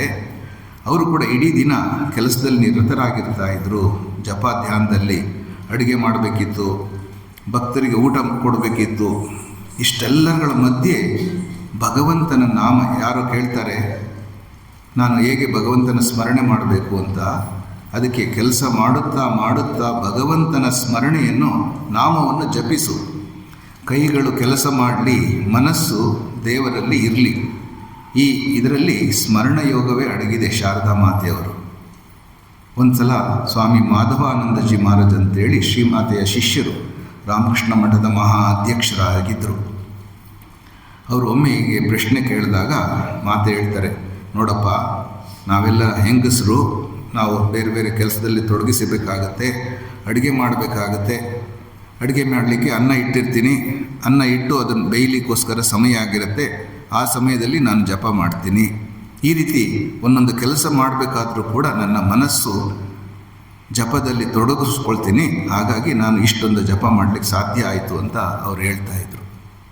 ಹೀಗೆ ಭಗವಂತನ ಸ್ಮರಣೆ. ಕೆಲವರು ಹೇಳ್ತಾರೆ, ಸ್ವಾಮೀಜಿ ನನಗೆ ಧ್ಯಾನಕ್ಕೆ ಸಮಯವೇ ಇಲ್ಲ. ಮಾತೆಯ ಉತ್ತರ ಏನಂದರೆ, ಕೆಲಸ ಬಿಡು ಎಂದು ಯಾರು ಹೇಳಿದರು, ಕೆಲಸದ ಜೊತೆಗೆ ನಾಮಸ್ಮರಣೆಯನ್ನು ಕೂಡ ತೆಗೆದುಕೊಂಡು ಹೋಗು. ನೋಡಿ, ನಾವೆಲ್ಲ ಈಗ ಬೆಂಗಳೂರಿನಲ್ಲಿ ಬಂದಿದ್ದೆ, ಅಲ್ಲೆಲ್ಲ ಟ್ರಾಫಿಕ್ ಎಷ್ಟಿರುತ್ತೆ ಅಂದರೆ ಒಂದು ಕಡೆಯಿಂದ ಇನ್ನೊಂದು ಕಡೆ ಹೋಗಲಿಕ್ಕೆ ನಮ್ಮ ಬಸವನಗುಡಿ ಆಶ್ರಮದಿಂದ ಅಥವಾ ಹಲಸೂರಿಂದ ಬಸವನಗುಡಿಗೆ ಹೋಗಲಿಕ್ಕೆ 7 ಕಿಲೋಮೀಟ್ರ್ ಅಷ್ಟೇ. ಸುಮಾರು 1 ಗಂಟೆ ಬೇಕು ಕೆಲವು ಸಲ ಹೋಗಲಿಕ್ಕೆ, ಅದಕ್ಕಿಂತ ಜಾಸ್ತಿ ಕೆಲವು ಸಲ ಟ್ರಾಫಿಕ್. ಪದೇ ಪದೇ ವೆಹಿಕಲ್ ಇರುವಂಥದ್ದು ನಿರಂತರವಾಗಿ ಮುಂದೆ ಹೋಗಲಿಕ್ಕೆ, ಆದರೆ ಮಧ್ಯೆ ಮಧ್ಯೆ ನಿಂತ್ಕೊಳ್ಬೇಕಾಗತ್ತೆ. ಆವಾಗ ನಾವು ಸುಮ್ಮನೆ ಮನಸ್ಸಿನಲ್ಲಿ ಬೈಕೊಳ್ಳದೆ ಭಗವಂತನ ನಾಮಸ್ಮರಣೆ ಮಾಡಬಹುದು. ಗೃಹಿಣಿಯೊಬ್ಬಳು ಉಪಹಾರ ಮಾಡ್ತಾ ಇರ್ತಾಳೆ, ಅಡುಗೆ ಮಾಡ್ತಾ ಇರ್ತಾಳೆ. ಆ ಟೈಮ್ನಲ್ಲಿ ಭಗವಂತನ ನಾಮಸ್ಮರಣೆ ಮಾಡ್ಬೋದು. ಅದಕ್ಕೆ ಅದು ಯಾರೂ ನಿಮಗೆ ನಿರ್ಬಂಧ ಹಾಕೋದಿಲ್ಲ. ಅದು ನಿಮ್ಮ ಮನಸ್ಸಿನ ಒಳಗಡೆ ನಡೆಯುವಂಥ ಪ್ರಕ್ರಿಯೆ. ಅಥವಾ ವಿದ್ಯಾರ್ಥಿ ಕಾಲೇಜಿಗೆ ನಡ್ಕೊಂಡು ಹೋಗ್ತಾ ಇದ್ದಾನೆ, ಆಗ ಅವನೊಂದು ಗೀತೆಯ ಒಂದು ಶ್ಲೋಕವನ್ನೇ ಮೆಮೊರೈಸ್ ಮಾಡ್ಬೋದು. ಹಿರಿಯರು ಬೆಳಗ್ಗೆ ವಾಕಿಂಗ್ ಹೋಗಬೇಕಾದ್ರೆ ಭಗವಂತನ ನಾಮಸ್ಮರಣೆ ಮಾಡ್ಬೋದು. ನಾವು ಕೂಡ ವಿದ್ಯಾರ್ಥಿಯಾಗಿದ್ದಾಗ ಕಾಲೇಜಿಗೆ ಹೋಗಬೇಕಾದ್ರೆ ನಮ್ಮ ಹಾಸ್ಟೆಲ್ನಿಂದ ಕಾಲೇಜ್ ಸುಮಾರು 5 ಕಿಲೋಮೀಟ್ರ್ ದೂರ ಇತ್ತು. ಸೈಕಲ್ನಲ್ಲಿ ಹೋಗಬೇಕಾಗ್ತಾ ಇತ್ತು. ಹೋಗಬೇಕಾದ್ರೆ ರಾಮರಕ್ಷಾ ಸ್ತೋತ್ರವನ್ನು ಹೇಳ್ಕೊಂಡು ಹೋಗ್ತಾ ಇದ್ದೆ ಮನಸ್ಸಿನಲ್ಲಿ. ಭಗವಂತನ ನಾಮಸ್ಮರಣೆ ಮನಸ್ಸಿನಲ್ಲಿ ಮಾಡ್ಕೊಂಡು ಹೋಗ್ತಾ ಇದ್ದೆ. ಇದು ಪರಮ ಪೂಜ್ಯ ಸ್ವಾಮಿ ಜಗದಾತ್ಮಾನಂದಜಿಯವರು ಇದೆಲ್ಲ ಕಲಿಸ್ಕೊಟ್ಟಂಥದ್ದು. ಹಾಗೆ ನಾವು ಯಾವುದೇ ಕೆಲಸ ಮಾಡ್ತಾ ಇರ್ಬೋದು, ಭಗವಂತನ ಸ್ಮರಣೆ ಜೊತೆಗೆ ತೆಗೆದುಕೊಂಡು ಹೋಗಬೇಕು. ಒಂದು ವೇಳೆ ಅದು ಆಗದಲ್ಲೇ ಇದ್ದರೆ ಬ್ರಹ್ಮಾನಂದಜಿ ಮಹಾರಾಜರವರು ಹೇಳೋರು, ಕೆಲಸ ಮಾಡುವುದಕ್ಕಿಂತ ಮುಂಚೆ ಭಗವಂತನಲ್ಲಿ ಪ್ರಾರ್ಥನೆ ಮಾಡು, ಸ್ಮರಣೆ ಮಾಡು. ಕೆಲಸದ ಮಧ್ಯೆ ಒಂದು ಸಲ ಸ್ಮರಣೆ ಮಾಡು. ಕೆಲಸ ಮುಗಿದ ಮೇಲೆ ಭಗವಂತನ ಸ್ಮರಣೆ ಮಾಡು, ಭಗವಂತನಿಗೆ ಅರ್ಪಣೆ ಮಾಡು ಎಂಬುದಾಗಿ. ಇದು ಭಗವಂತನ ಸ್ಮರಣೆ ನಾವು ಮಾಡಲಿಕ್ಕೆ ಸಾಧ್ಯ. ಶ್ರೀರಾಮಕೃಷ್ಣರು ಮತ್ತೊಂದು ಉದಾಹರಣೆ ಕೊಡ್ತಾ ಇದ್ದರು. ಪಶ್ಚಿಮದ ಹೆಂಗಸರು ನೀರು ತರಲಿಕ್ಕೆ ಸುಮಾರು ದೂರ ಹೋಗ್ತಾರಂತೆ. ನೀರು ತರಬೇಕಾದ್ರೆ ಪಾತ್ರೆ ಒಂದ್ರ ಮೇಲೆ ಒಂದು 2-3 ಪಾತ್ರೆ ಇಟ್ಕೊಂಡು ತಲೆ ಮೇಲೆ ಇಟ್ಕೊಂಡು ಅವ್ರು ತರ್ತಾರೆ. ತರಬೇಕಾದ್ರೆ 4-6 ಜನ ಒಟ್ಟಿಗೆ ಹೆಂಗಸರು ಹೋಗಿರ್ತಾರೆ. ಬರಬೇಕಾದ್ರೆ ಮಾತಾಡ್ಕೊಂಡು ಬರ್ತಾರೆ, ಕೆಲವು ಸಲ ತಮಾಷೆನೂ ಮಾಡ್ತಾ ಇರ್ತಾರೆ. ಆದರೆ ಅವರ ಮನಸ್ಸು ಮಾತ್ರ ಯಾವಾಗಲೂ ಕೂಡ ಮೇಲ್ಗಡೆ ಇರುವಂಥ ಪಾತ್ರೆಗಳ ಮೇಲೆ ಇರುತ್ತೆ. ಎಲ್ಲಿ ಪಾತ್ರೆಯಿಂದ ಬಿದ್ದರೆ ಮತ್ತೊಂದು 2-3 ಕಿಲೋಮೀಟ್ರ್ ವಾಪಸ್ ಹೋಗಿ ನೀರು ತರಬೇಕಲ್ವ. ಆ ಭಯದಿಂದ ಯಾವಾಗಲೂ ಕೂಡ ಮನಸ್ಸು ಆ ಪಾತ್ರೆ ಕೆಳಗಡೆ ಬೀಳದಂತೆ ನೋಡ್ಕೊಳ್ತಾರಂತೆ. ಅದೇ ರೀತಿ ನಾವು ಕೂಡ ಭಗವಂತನ ಕಡೆ ಮನಸ್ಸಿರಬೇಕು. ನಾವು ಬೇರೆ ಬೇರೆ ಕೆಲಸ ಮಾಡ್ತಾ ಇರ್ಬೋದು, ಆದರೆ ಭಗವಂತನ ಕಡೆ ನಾವು ಮನಸ್ಸನ್ನು ಇಟ್ಕೊಳ್ಬೇಕು ಅಂತ ಶ್ರೀರಾಮಕೃಷ್ಣರು ಹೇಳ್ತಾ ಇದ್ರು. ಅಂದರೆ ಮನಸ್ಸಿನ ಅಂತರಾಳದಲ್ಲಿ ನಿರಂತರವಾಗಿ ದೇವರ ಸ್ಮರಣೆ ಹರಿಯುತ್ತಿರಲಿ. ಈಗಿನ ದೊಡ್ಡ ಸಮಸ್ಯೆ ಏನಂದರೆ ಕೆಲಸದ ಒತ್ತಡ ಅಲ್ಲ, ಮನಸ್ಸಿನ ಚಂಚಲತೆ. ಅದರಲ್ಲೂ ಈಗ ಈ ಸಂಚಾರಿ ದೂರವಾಣಿ ಬಂದು ಪ್ರತಿ ಸಲ ಮೆಸೇಜ್ಗಳು ಬರ್ತಾನೆ ಇರುತ್ತೆ. ನಿಮ್ಗೆ ಇಷ್ಟ ಇರಲಿ ಇಲ್ಲದಲೇ ಇರಲಿ, ಅದು ಬರುವಂಥ ಸೂಚನೆಗಳು, ಸಂದೇಶಗಳು, ಸಾಮಾಜಿಕ ಜಾಲತಾಣ ಅಂತ್ಯವಿಲ್ಲದ ಸ್ಕ್ರೋಲಿಂಗ್, ಅದರಲ್ಲೂ ಕೆಲವು ರೀಲಿಂಗ್ಸ್ ಅಂತೂ ಮತ್ತೆ ಮತ್ತೆ ನೋಡಬೇಕು ಅಂತ ಅನಿಸುತ್ತೆ. ಇದು ನಮ್ಮ ಮನಸ್ಸನ್ನು ಚೂರು ಮಾಡಾಗ್ತಾ ಇದೆ. ಇದರಿಂದ ನಾವು ದೂರ ಆಗಬೇಕು. ಆದರೆ ಇಷ್ಟೆಲ್ಲ ಮಾಡಲಿಕ್ಕೆ ನಮಗೆ ಸಮಯ ಇರುತ್ತೆ. 100 ಸಲ ನಾವು ಮೊಬೈಲನ್ನು ನೋಡ್ತಾ ಇರ್ತೀವಿ. ಆದರೆ ಭಗವಂತನ ಚಿಂತನೆಯನ್ನು ಮಾಡಲಿಕ್ಕೆ, ಭಗವಂತನ ನಾಮಸ್ಮರಣೆ ಮಾಡಲಿಕ್ಕೆ ನಾವು ಎಷ್ಟು ಪ್ರಯತ್ನ ಮಾಡ್ತಾ ಇದ್ದೀವಿ ಅನ್ನೋದ್ರ ಕಡೆ ನಾವು ಸ್ವಲ್ಪ ಕೊಡಬೇಕು. ಅದಕ್ಕೆ ಸಂತರು ಒಂದು ಸರಳ ಉಪಾಯವನ್ನು ಹೇಳಿದ್ದಾರೆ. ಯಾವುದೇ ಕೆಲಸವನ್ನು ಆರಂಭಿಸುವ ಮೊದಲು ಮನಸ್ಸಿನಲ್ಲಿ ಹೇಳಿ, ಪ್ರಭು ಈ ಕೆಲಸ ನಿನಗೆ ಅರ್ಪಣೆ. ಆಗ ನಮ್ಮ ಮನಸ್ಸು ಅಲರ್ಟ್ ಆಗಿರುತ್ತಂತೆ. ಅದಕ್ಕೋಸ್ಕರ ನಾವು ಊಟ ಮಾಡುವ ಮೊದಲು ಕೃತಜ್ಞತೆಯನ್ನು ಸಲ್ಲಿಸಬೇಕು. ಮಲಗುವ ಮೊದಲು ಭಗವನ್ ನಾಮಸ್ಮರಣೆಯನ್ನು ಮಾಡಬೇಕು. ಎದ್ದ ತಕ್ಷಣ ದೇವರನ್ನು ಸ್ಮರಿಸಬೇಕು. ಈ ಚಿಕ್ಕ ಚಿಕ್ಕ ಅಭ್ಯಾಸ ಮಾಡ್ತಾ ಮಾಡ್ತಾ ನಿರಂತರವಾಗಿ ನಾವು ಭಗವಂತನ ಸ್ಮರಣೆ ಮಾಡುವಂಥ ಸದ್ಬುದ್ಧಿ ಬರುತ್ತೆ. ಹೀಗೆ ಸ್ಮರಣೆ ನಮಗೆ ಭಗವಂತನ ಕಡೆ ಕರೆದುಕೊಂಡು ಹೋಗುತ್ತೆ. ಇನ್ನೊಂದು ಪಾದ ಸೇವನ, ಭಗವಂತನ ಪಾದ ಸೇವೆ. ಇದು 4ನೆಯ ಪ್ರಹ್ಲಾದರು ಕೊಟ್ಟಿರುವಂಥ 4ನೆಯ ರೂಪ ಪಾದ ಸೇವನಂ. ಪಾದ ಸೇವೆ ಅಂದರೆ ಭಗವಂತನ ಪಾದಗಳ ಸೇವೆ ಮಾಡುವಂಥದ್ದು. ನಮ್ಮ ಭಾರತೀಯ ಸಂಸ್ಕೃತಿಯಲ್ಲಿ ಪಾದಗಳಿಗೆ ಅತ್ಯಂತ ಪವಿತ್ರ ಸ್ಥಾನವಿದೆ. ನಿಮಗೆಲ್ಲ ಗೊತ್ತಿರುವಂಥದ್ದು, ಶ್ರೀರಾಮನ ಪಾದುಕೆಯನ್ನು ಇಟ್ಟು ಭರತ ರಾಜ್ಯಭಾರ ಮಾಡಿದ. ನಾವು ತಂದೆ ತಾಯಿಗಳಿಗೆ, ಗುರು ಹಿರಿಯರಿಗೆ ನಮಸ್ಕಾರ ಮಾಡ್ತೀವಿ. ಸಂತರ ಪಾದಧೂಳಿಯನ್ನು ಪವಿತ್ರವೆಂದು ಸ್ವೀಕಾರ ಮಾಡ್ತೀವಿ. ಏಕೆಂದರೆ ಪಾದಗಳು ಜೀವನದ ಆಧಾರವನ್ನು ಸೂಚಿಸುತ್ತೆ. ನಾವು ಭಗವಂತನ ಸೇವೆ ಮಾಡುವುದು ಅಂತ ಹೇಳಿದ್ರೆ, ಭಗವಂತನ ಪಾದಗಳನ್ನು ಸೇವೆ ಮಾಡುವುದು ಅಂದರೆ ಕೇವಲ ದೇವರ ಮುಂದೆ ನಿಂತ್ಕೊಂಡು ಪ್ರಾರ್ಥನೆ ಮಾಡೋದಷ್ಟೇ ಅಲ್ಲ, ತಮ್ಮ ಇಡೀ ಜೀವನವನ್ನು ಭಗವಂತನಿಗೆ ಸಮರ್ಪಿಸಿಕೊಳ್ಳುವುದೇ ನಿಜವಾದ ಪಾದ ಸೇವನ. ಅದಕ್ಕೆ ಭಾಗವತದಲ್ಲಿ ಬರುವಂಥ ಮುಖ್ಯ ಉದಾಹರಣೆ ಅಂತ ಹೇಳಿದರೆ ಮಹಾಲಕ್ಷ್ಮಿ. ಏನು ಧನ್ಯಳೋ ಲಕುಮಿ, ಎಂಥ ಮಾನ್ಯಳೋ ಎಂಬುದಾಗಿ ಪುರಂದರದಾಸರು ಹೇಳಿರುವಂತೆ, ಕೋಟಿ ಕೋಟಿ ಮೃತ್ಯರಿದ್ದರೂ ಕೂಡ ನೀನು ಆ ಆಟಕಾಂಬನ ಸೇವೆ ಮಾಡ್ತಾ ಇದ್ದೀಯಾ, ನೀನು ಧನ್ಯಳು, ಏನು ಧನ್ಯಳೋ ಲಕುಮಿ ಎಂಬುದಾಗಿ ಹೇಳ್ತಾರೆ. ಆ ಲಕ್ಷ್ಮೀ ದೇವಿ ಈ ಭಗವಂತನ ಪಾದ ಸೇವೆಯಲ್ಲಿ ಆದರ್ಶ. ಶ್ರೀರಾಮಕೃಷ್ಣರು ಕೂಡ ಈ ಭಾವನೆಯನ್ನು ಇನ್ನೂ ವಿಶಾಲಗೊಳಿಸ್ತಾರೆ. ಅದೇನೆಂದರೆ, ಭಗವಂತ ಎಲ್ಲ ಜೀವಿಗಳಲ್ಲೂ ಇದ್ದಾನೆ. ಶ್ರೀಕೃಷ್ಣ ಪರಮಾತ್ಮ ಸ್ವತಃ ಹೇಳಿದ್ದಾನೆ, ಪ್ರತಿಯೊಬ್ಬರ ಆಂತರ್ಯದಲ್ಲಿ ಭಗವಂತ ಇದ್ದಾನೆ. ಸರ್ವಭೂತಾಶಯ ಸ್ಥಿತ, ಭಗವಂತ ಎಲ್ಲರಲ್ಲೂ ಕೂಡ ಇದ್ದಾನೆ. ಸ್ವಾಮಿ ವಿವೇಕಾನಂದರು ಅದನ್ನೇ ಹೇಳಿದ್ದು, each soul is potentially divine, the goal is to manifest this divinity by controlling nature, external and internal. Do this either by work or worship or psychic control or philosophy and be free. All other things like temples and the books, rituals are but secondary details ಅಂತ ಹೇಳ್ತಾ ಇದ್ರು. ಮುಖ್ಯವಾಗಿ ನಾವು ಭಗವಂತ, ಪ್ರತಿಯೊಬ್ಬರ ಆಂತರ್ಯದಲ್ಲಿ ಭಗವಂತನಿದ್ದಾನೆ, ಅದನ್ನು ತಿಳ್ಕೊಂಡು ನಾವು ಸೇವೆ ಮಾಡಬೇಕು. ಅದು ಕೂಡ ಭಗವಂತನ ಪಾದ ಸೇವೆಯೇ ಆಗುತ್ತೆ. ಏಕೆಂದರೆ ಭಗವಂತನೇ ಎಲ್ಲ ಜೀವಿಗಳಲ್ಲೂ ಇದ್ದಾನೆ. ಅವನಿಗೆ ಇತರರನ್ನು ನಾವು ದೇವರನ್ನು ಕಂಡು ಸೇವೆ ಮಾಡಿದ್ರೆ ಅದೇ ಪಾದ ಸೇವನೆ ಆಗುತ್ತೆ. ಶಿವಜ್ಞಾನಿ ಜೀವ ಸೇವಾ ಅಂತ ಸ್ವಾಮಿ ವಿವೇಕಾನಂದರು ನಮಗೆ ಕರೆ ಕೊಟ್ಟರು. ಅದನ್ನು ನಾವು ಎಲ್ಲ ಜೀವಿಗಳಲ್ಲೂ, ತಂದೆ ತಾಯಿಗಳು ಮಕ್ಕಳಲ್ಲಿ ಶಿವನನ್ನು ಕಂಡು ಶಿವನೇ ಈ ರೀತಿ ಬಂದಿದ್ದಾನೆ ಅಂತ ಅವರನ್ನು ಸೇವೆ ಮಾಡಿದ್ರೆ ಅದು ಕೂಡ ಆಧ್ಯಾತ್ಮಿಕತೆ. ಹಿರಿಯ ವಯಸ್ಸಾದ ತಂದೆ ತಾಯಿಗಳನ್ನು ಮಕ್ಕಳು ನೋಡ್ಕೊಳ್ಳೋದಾದರೆ ಅದು ಕೂಡ ಪಾದ ಸೇವೆ, ಭಗವಂತನ ಪಾದ ಸೇವೆಯೇ. ಅದಕ್ಕೋಸ್ಕರನೇ ಮಾತೃದೇವೋ ಭವ ಪಿತೃದೇವೋ ಭವ ಎಂಬುದಾಗಿ ನಮ್ಮ ಋಷಿಮುನಿಗಳು ಹೇಳಿದ್ದಂಥದ್ದು. ಇಲ್ಲಿ ಪ್ರತಿಯೊಬ್ಬ ಜೀವಿಗಳಲ್ಲೂ ಕೂಡ ಶಿವನನ್ನು ಕಂಡು ಅವರ ಸೇವೆ ಮಾಡಿ ಅಂತೇಳಿ ಶ್ರೀರಾಮಕೃಷ್ಣರು ಮೊದಲು ಹೇಳ್ಕೊಟ್ರು. ಅದನ್ನೇ ಸ್ವಾಮಿ ವಿವೇಕಾನಂದರು ಪ್ರಚಾರ ಮಾಡಿದರು. ನಂತರ ಅವರ ಶಿಷ್ಯಂದಿರು ಈಗಲೂ ಕೂಡ ಅದನ್ನು ರಾಮಕೃಷ್ಣ ಮಠ ಮತ್ತು ರಾಮಕೃಷ್ಣ ಮಿಷನ್ನಿನ ಮೂಲಕ ಆತ್ಮನೋ ಮೋಕ್ಷಾರ್ಥಂ ಜಗದ್ದಿತಾಯ ಚ, ತನ್ನ ಆತ್ಮದ ಉನ್ನತಿಗೆ ಪ್ರಯತ್ನ ಮಾಡುವುದರ ಜೊತೆಗೆ ಸಮಾಜದ ಕಲ್ಯಾಣಕ್ಕೋಸ್ಕರ ದುಡಿಯಿರಿ ಎಂಬುದಾಗಿ ಏನು ಕರೆ ಕೊಟ್ಟಿದ್ದಾರೆ ಸ್ವಾಮಿ ವಿವೇಕಾನಂದರು, ಅದು ಈ ಮುಖಾಂತರ ಭಗವಂತನೇ ಎಲ್ಲ ರೂಪದಲ್ಲಿ ಇದ್ದಾನೆ ಅಂತ ತಿಳಿದು ಸೇವೆ ಮಾಡುವಂಥದ್ದು. ಕಲ್ಕತ್ತಾ, ಸ್ವಾಮಿ ವಿವೇಕಾನಂದರು ಇದ್ದಂಥ ಸಮಯದಲ್ಲಿ ಕಲ್ಕತ್ತಾದಲ್ಲಿ ಪ್ಲೇಗ್ ಬಂತಂತೆ. ಎಷ್ಟು ಜನ ಸತ್ತೋಗ್ತಾ ಇದ್ದರು ರೋಗ ರುಜಿನಗಳಿಂದ. ಆಗ ಸ್ವಾಮಿ ವಿವೇಕಾನಂದ ಶಿಷ್ಯರಾದಂಥ ಸ್ವಾಮಿ ಸದಾನಂದರು ರೋಗ ಪೀಡಿತ ಪ್ರದೇಶಗಳಿಗೆ ಹೋಗಿ ಅಲ್ಲಿ ನುಗ್ಗಿ ಅವರ ಬೀದಿಗಳನ್ನು ಸ್ವಚ್ಛ ಮಾಡ್ತಾರಂತೆ. ರೋಗಿಗಳನ್ನು ಹೆಗಲ ಮೇಲೆ ಹೊತ್ಕೊಂಡೋಗಿ ಆಸ್ಪತ್ರೆಗೆ ಕರ್ಕೊಂಡು ಹೋಗ್ತಾರೆ. ಸಮಾಜ ತಿರಸ್ಕರಿಸಿದವ್ರನ್ನ ಪ್ರೀತಿಯಿಂದ ಆರೈಕೆ ಮಾಡ್ತಾರೆ. ಜನ ಆಶ್ಚರ್ಯಪಡ್ತಾಯಿದ್ರು, ಇವರಿಗೆಲ್ಲ ಎಲ್ಲಿಂದ ಧೈರ್ಯ ಬಂತು ಅಂತ. ಅದಕ್ಕೆ ಉತ್ತರ, ಅವರು ಶಿವನನ್ನೇ ಕಂಡು ಅವರ ಸೇವೆ ಮಾಡ್ತಾಯಿದ್ರು.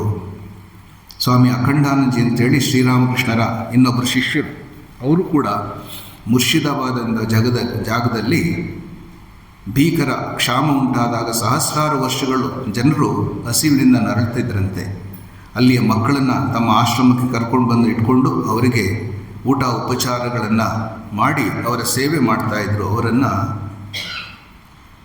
ಜನರು ಅಂತ ಮಾತ್ರ ನೋಡಲಿಲ್ಲ, ದರಿದ್ರ ನಾರಾಯಣರು ಎಂಬುದಾಗಿ ಅವರಿಗೆ ಅನ್ನ ನೀಡಿ, ಹೇಗೆ ದೇವರಿಗೆ ನೈವೇದ್ಯ ಕೊಟ್ಟು ನಾವು ತೃಪ್ತಿಯನ್ನು ಪಡ್ತೀವೋ ಅದೇ ರೀತಿ ಅಲ್ಲಿ ಅವರಿಗೆ ನೈವೇದ್ಯವನ್ನು ಅನ್ನ ಕೊಡ್ತಾಯಿದ್ರು. ಹೀಗೆ ಶ್ರೀರಾಮಕೃಷ್ಣರು ಹೇಳ್ತಾ ಇದ್ದಿದ್ದು, ಜೀವಿಗಳ ಮೇಲೆ ನೀನು ದಯೆ ತೋರ್ಲಿಕ್ಕಲ್ಲ, ಏ ಮನುಷ್ಯ ನೀನೇನಿದ್ರು ಸೇವೆ ಮಾಡಬಲ್ಲೆ ಅಂತ ಹೇಳಿದರು. ಅದನ್ನೇ ಸ್ವಾಮಿ ವಿವೇಕಾನಂದರು ನಂತರದ ದಿನಗಳಲ್ಲಿ ಈ ಶಿವಜ್ಞಾನಿ ಜೀವ ಸೇವಾ ಮಾನವನ ಸೇವೆಯೇ ಮಾಧವ ಸೇವೆ ಎಂಬುದನ್ನು ಎಲ್ಲ ಹೇಳ್ಕೊಟ್ಟಿದ್ದಾರೆ. ಅದನ್ನೇ ಆಶ್ರಮ ಈಗಲೂ ಕೂಡ ನಿರಂತರವಾಗಿ ಮಾಡ್ತಾ ಇದೆ. ಪಾದಸೇವೆ ಅಂದರೆ ಕೇವಲ ಆಶ್ರಮಗಳಲ್ಲಿ ಕೆಲಸ ಮಾತ್ರ ಅಲ್ಲ, ತನ್ನ ಮಗ ತನ್ನ ವೃದ್ಧ ತಂದೆ ತಾಯಿಗಳನ್ನು ಸೇವೆ ಮಾಡುವಾಗ ಅದು ಕೂಡ ಪಾದಸೇವೆ. ಒಬ್ಬ ಶಿಕ್ಷಕ ಬಡ ಮಕ್ಕಳಿಗೆ ಪ್ರೀತಿಯಿಂದ ಅವರಿಗೆ ಅರ್ಥವಾಗೋ ರೀತಿಯಲ್ಲಿ ಪಾಠ ಹೇಳಿಕೊಟ್ರೆ ಅದು ಕೂಡ ಪಾದಸೇವೆ. ಒಬ್ಬ ವೈದ್ಯ ಹಣದ ಕಡೆ ಗಮನ ಕೊಡದೆ ರೋಗಿಗಳ ಸೇವೆಯನ್ನು ಹೃತ್ಪೂರ್ವಕವಾಗಿ ಮಾಡಿದ್ರೆ ಅದು ಕೂಡ ಪಾದಸೇವೆ ಆಗುತ್ತೆ. ದೇವಾಲಯವನ್ನು ಸ್ವಚ್ಛಗೊಳಿಸುವಂತೆ ಇಷ್ಟೋ ಜನ ಇಲ್ಲಿ ಸ್ವಯಂ ಸೇವಕರಿದ್ದೀರಾ. ದೇವಸ್ಥಾನಗಳನ್ನು ಕ್ಲೀನ್ ಮಾಡಬೇಕಾದ್ರೆ ಅದು ಕೂಡ ಭಗವಂತನ ಪಾದ ಸೇವೆಯನ್ನೇ ಮಾಡ್ತಾ ಇದ್ದೀರಾ.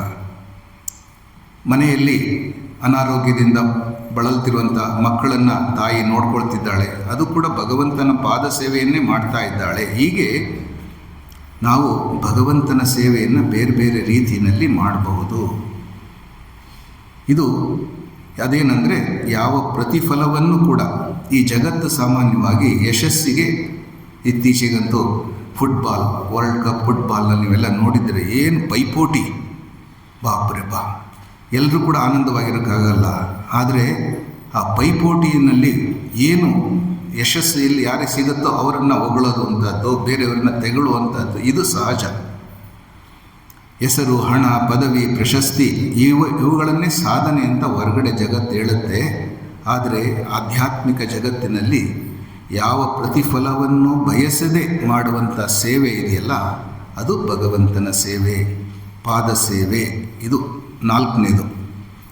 5ನೇದು ಅರ್ಚನೆ, ಅಂದರೆ ಈ ಪೂಜೆ ಮಾಡುವಂಥದ್ದು. ಅರ್ಚಾವತಾರ ಅಂತ ರಾಮಾನುಜಾಚಾರ್ಯರು ಹೇಳ್ತಾ ಇದ್ರು. ಭಗವಂತನ ಮೂರ್ತಿ ಏನಿದೆಯಲ್ಲ ಅದು ಸಾಕ್ಷಾತ್ ಭಗವಂತನೇ ಆ ರೂಪದಲ್ಲಿದ್ದಾನೆ ಅಂತ ತಿಳಿದು ಅಲ್ಲಿ ಭಗವಂತನ ಪೂಜೆ ಮಾಡುವಂಥದ್ದು. ಎಷ್ಟೋ ಜನ ಹೇಳ್ತಾರೆ ಪೂಜೆ ಎಲ್ಲ ಯಾತಕ್ಕೆ ಅವಶ್ಯಕತೆ, ತುಂಬ ಹಣದ ಖರ್ಚನ್ನೆಲ್ಲ ವೇಸ್ಟ್ ಮಾಡ್ತಾ ಇದ್ದೀವಿ ಅಂತ. ಕೆಲವರು ಕೂಡ ಇಡೀ ದಿನ ಪೂಜೆಯಲ್ಲೇ ಮುಳುಗಿರ್ತಾರೆ. ಆದರೆ ನಮ್ಮ ಶಾಸ್ತ್ರಗಳು ಎರಡನ್ನೂ ಕೂಡ ಪೂರ್ತಿ ಒಪ್ಪೋದಿಲ್ಲ.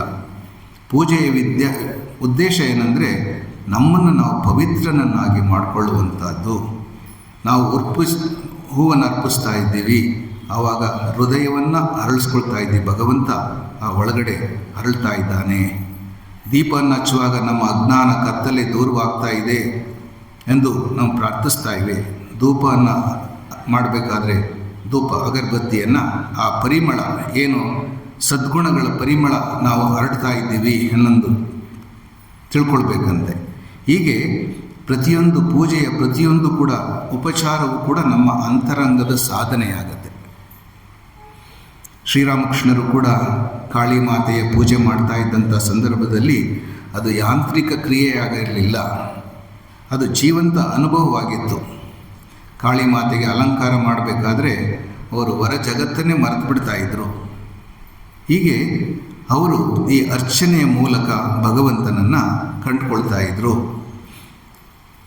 ಶ್ರೀರಾಮಕೃಷ್ಣರು ಹೇಳ್ತಾ ಇದ್ದರು, ಬಾಹ್ಯ ಪೂಜೆ ಅವಶ್ಯಕತೆ ಇದೆ, ಅದನ್ನು ಭಕ್ತಿ ಬೆಳೆಯುತ್ತಾ ಹೋದಂತೆ ಪೂಜೆ ಮನಸ್ಸಿನೊಳಗೆ ನಡೆದು ಹೋಗುತ್ತದೆ. ನಿಜವಾದ ದೇವಾಲಯ ಪವಿತ್ರವಾದಂಥ ನಮ್ಮ ಹೃದಯ, ಏಕೆಂದರೆ ಹೃದಯ ಭಗವಂತ ಇರುವಂಥ ಸ್ಥಾನ. ಅದಕ್ಕೋಸ್ಕರ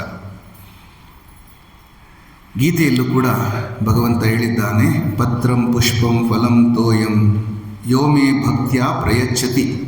ಯಾರು ಭಕ್ತಿಯಿಂದ ಒಂದು ಎಲೆ, ಒಂದು ಹೂವು, ಒಂದು ಹಣ್ಣು ಅಥವಾ ಒಂದು ಹನಿ ನೀರನ್ನು ಅರ್ಪಿಸುತ್ತಾರೋ ನಾನು ಅದನ್ನು ಪ್ರೀತಿಯಿಂದ ಸ್ವೀಕರಿಸುವೆ. ಯಾರು ನಾವು ಪ್ರೀತಿಯಿಂದ ಕೊಟ್ಟರೆ ಭಗವಂತ ಅದನ್ನು ಸ್ವೀಕಾರ ಮಾಡ್ತಾನೆ.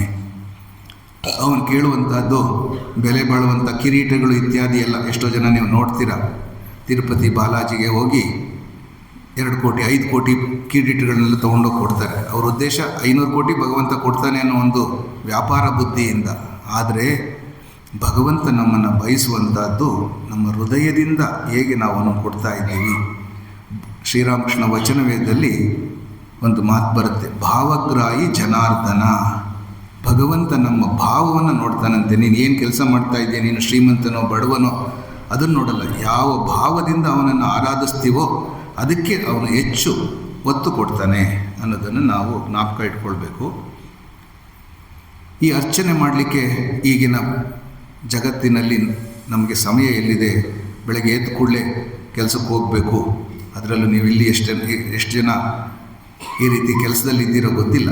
ನಮ್ಮ ಬೆಂಗಳೂರಿನಲ್ಲೆಲ್ಲ ನೋಡ್ತೀವಿ, ಪಾಪ ಬೆಳಗ್ಗೆ ಎದ್ದು ಅಡುಗೆ ಮಾಡಬೇಕು, ಮಕ್ಕಳಿಗೆಲ್ಲ ಕೊಡಬೇಕು, ಮತ್ತು ಕೆಲಸಕ್ಕೆ ಓಡೋಗಬೇಕು, ಮತ್ತು ರಸ್ತೆಯಲ್ಲಿ ಎಷ್ಟು ಟ್ರಾಫಿಕ್ ಇರುತ್ತೋ ಗೊತ್ತಿಲ್ಲ. ಹೀಗೆ ಎಷ್ಟು ಕೆಲಸದ ಮಧ್ಯದಲ್ಲಿ ನಾವು ಇರಬೇಕಾದ್ರೆ ನಮಗೆ ಸಮಯ ಎಲ್ಲಿದೆ ಪೂಜೆ ಮಾಡೋಕ್ಕೆ ಅಂತ ಕೇಳ್ಬೋದು.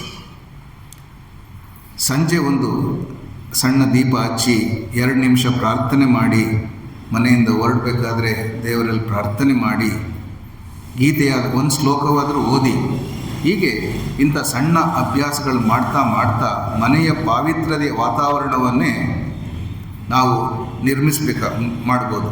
ಅವಾಗೇನಾಗುತ್ತೆ, ಮನೆ ಕೇವಲ ವಾಸಸ್ಥಳವಾಗದೆ ಅದೊಂದು ಮಂದಿರವಾಗುತ್ತದೆ. ಅದನ್ನೇ ಕುವೆಂಪುರವರು ಶ್ರೀರಾಮಕೃಷ್ಣ ವಚನವೇದಕ್ಕೆ ಮುನ್ನುಡಿಯಲ್ಲಿ ಹೇಳಿದ್ದಾರೆ, ಯಾವ ಮನೆಯಲ್ಲಿ ಈ ವಚನವೇದವಿರುತ್ತದೆಯೋ ಅದು ಮಂದಿರವಾಗುತ್ತದೆ ಅಂತೇಳಿ. ಅದನ್ನು ಓದಬೇಕು ನಾವು. ನಾನು ನಮ್ಮ ಸ್ವಾಮೀಜಿಯವರ ಅಣ್ಣ ಡಾಕ್ಟರ್ ಅಮೇರಿಕಾದಲ್ಲಿದ್ದರು. ಅವ್ರ ಮನೆಯಲ್ಲಿ ಪ್ರತಿನಿತ್ಯ ಬೆಳಗ್ಗೆ ಶ್ರೀರಾಮಕೃಷ್ಣ ವಚನವೇದದಿಂದ ಓದಿ ಒಬ್ಬರು ಓದ್ತಾರೆ, ಉಳಿದವರು ಕೇಳ್ತಾರೆ. ಅದ ನಂತರನೇ ಅವ್ರು ಬೇರೆ ಬೇರೆ ಕೆಲಸಕ್ಕೆ ಹೋಗುವಂಥದ್ದು. ಅಥವಾ ಕೆಲವ್ರ ಕಡೆ ಎಲ್ಲ ರಾತ್ರಿ ಊಟ ಆದಮೇಲೆ ಒಬ್ಬರು ಆ ವಚನವೇದವನ್ನು ಓದ್ತಾರೆ, ಕೆಲವರೆಲ್ಲ ಉಳಿದವರು ಕೇಳ್ತಾರೆ. ಅದೇ ರೀತಿ ಬೇರೆ ಬೇರೆ ಪುಸ್ತಕಗಳನ್ನು ನಮ್ಮ ಆಶ್ರಮಗಳಲ್ಲೂ ಕೂಡ ನಾವು ಸಾಮಾನ್ಯವಾಗಿ ಊಟ ಆದಮೇಲೆ ಎಲ್ಲರೂ ಸೇರಿ, ಎಷ್ಟು ಜನ ಸಾಧ್ಯವಾಗುತ್ತೆ ಸೇರಿ ಒಬ್ಬರು ಓದ್ತಾರೆ, ಉಳಿದವರು ಕೇಳ್ತಾರೆ. ಇದೆಲ್ಲ ಮಾಡುವುದರ ಮೂಲಕ ನಾವು ಭಗವಂತನ ವಿಚಾರಗಳನ್ನು ನಮ್ಮ ಹೃದಯ ಮಂದಿರದಲ್ಲಿ ತಂದುಕೊಳ್ಬಹುದು. ಹಾಗಾಗಿ ನಾವು ಇಲ್ಲಿ ಪೂಜೆಗೆ ಸಮಯ ಇಲ್ಲ ಅಂತ ಹೇಳಿದ್ರೆ ಅದು ನಮ್ಮ ವೀಕ್ನೆಸ್ ಅಷ್ಟೇ. ನಾನು ಮಾಡಲಿಕ್ಕೆ ಇಚ್ಛೆ ಇಲ್ಲ ಅಂತ ಇನ್ನೊಂದು ರೀತಿಯಲ್ಲಿ ಹೇಳ್ತಾ ಇದ್ದೀವಿ. ಮನಸ್ಸಿದ್ರೆ ಏನಕೇನ ಪ್ರಕಾರೇಣ ಭಗವಂತನನ್ನು ಸ್ಮರಣೆ ಮಾಡ್ಬೋದು, ಭಗವಂತನನ್ನು ಪೂಜೆ ಮಾಡ್ಬೋದು.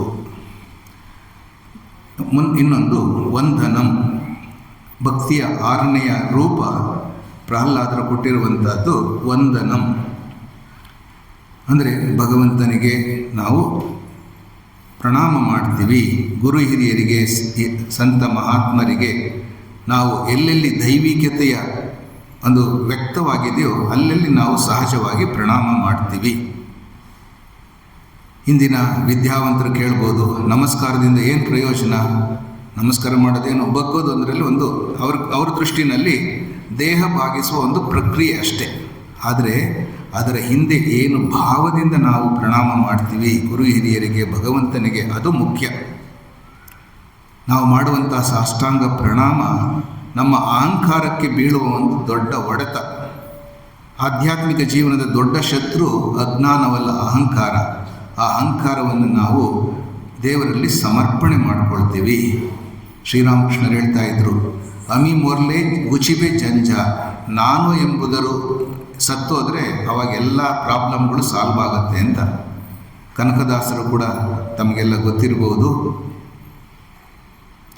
ಅವರ ಗುರುಗಳು ವ್ಯಾಸ ಮಹರ್ಷಿಗಳು, ವ್ಯಾಸರಾಯರು ಯಾರು ಭಗವಂತನನ್ನು ನೋಡ್ಬೋದು ಅಂತ ಕೇಳ್ತಾ ಇದ್ದಿದ್ದಕ್ಕೆ ಭಗವಂತನ ಹತ್ರ ಯಾರು ಹೋಗ್ತಾರೆ ಅಂತ ಒಬ್ಬೊಬ್ಬರು ಶಿಷ್ಯರು ಒಂದೊಂದು ರೀತಿಯಲ್ಲಿ ಹೇಳಿದ್ರಂತೆ.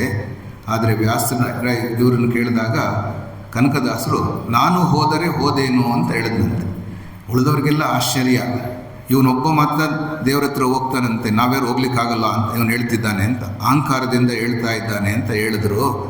ಆದರೆ ಗುರುಗಳು ಹೇಳ್ತಾರಂತೆ ಅವನೇನು ಹೇಳ್ತಾ ಇದ್ದ ಸರಿ ಕೇಳಿಸ್ಕೊಳ್ಳಿ ಅಂತ. ಆಗ ಕನಕದಾಸ ಹೇಳ್ತಾನಂತೆ, ನಾನು ಎಂಬ ಅಹಂಕಾರ ಹೋದರೆ ನಾನು ಭಗವಂತನ ಹತ್ರ ಹೋಗಬಲ್ಲೆ. ಆಗ ಉಳಿದವರಿಗೆ ಅವನ ಮಹಿಮೆಯನ್ನು ಗುರುಗಳು ಪರಿಚಯ ಮಾಡಿಸ್ಕೊಟ್ರು. ಹಾಗೆ ನಾವು ನಮಸ್ಕಾರ ಮಾಡುವುದರಿಂದ, ಗುರುಗಳಿಗೆ ದೇವರ ಹತ್ರ ಅಡ್ಡ ಬೀಳುವುದರಿಂದ ನಮ್ಮ ಅಹಂಕಾರ ಚೂರ್ಣವಾಗುತ್ತೆ. ಅದನ್ನೇ ಶ್ರೀರಾಮಕೃಷ್ಣರ ಉಪದೇಶದಲ್ಲಿ ಬರುತ್ತೆ. ಗುಡ್ಡದ ಮೇಲೆ ನೀರು ನಿಂತ್ಕೊಳ್ಳಲ್ಲ, ತಗ್ಗು ಪ್ರದೇಶದಲ್ಲಿ ನೀರು ನಿಂತ್ಕೊಳ್ಳುತ್ತೆ. ಎಲ್ಲಿ ಅಹಂಕಾರ ತುಂಬಿದ ಮನಸ್ಸಿನಲ್ಲಿ ದೇವರ ಕೃಪೆ ಬರೋದಿಲ್ಲ ಅಂತ ಶ್ರೀರಾಮಕೃಷ್ಣರು ಹೇಳ್ತಾ ಇದ್ರು.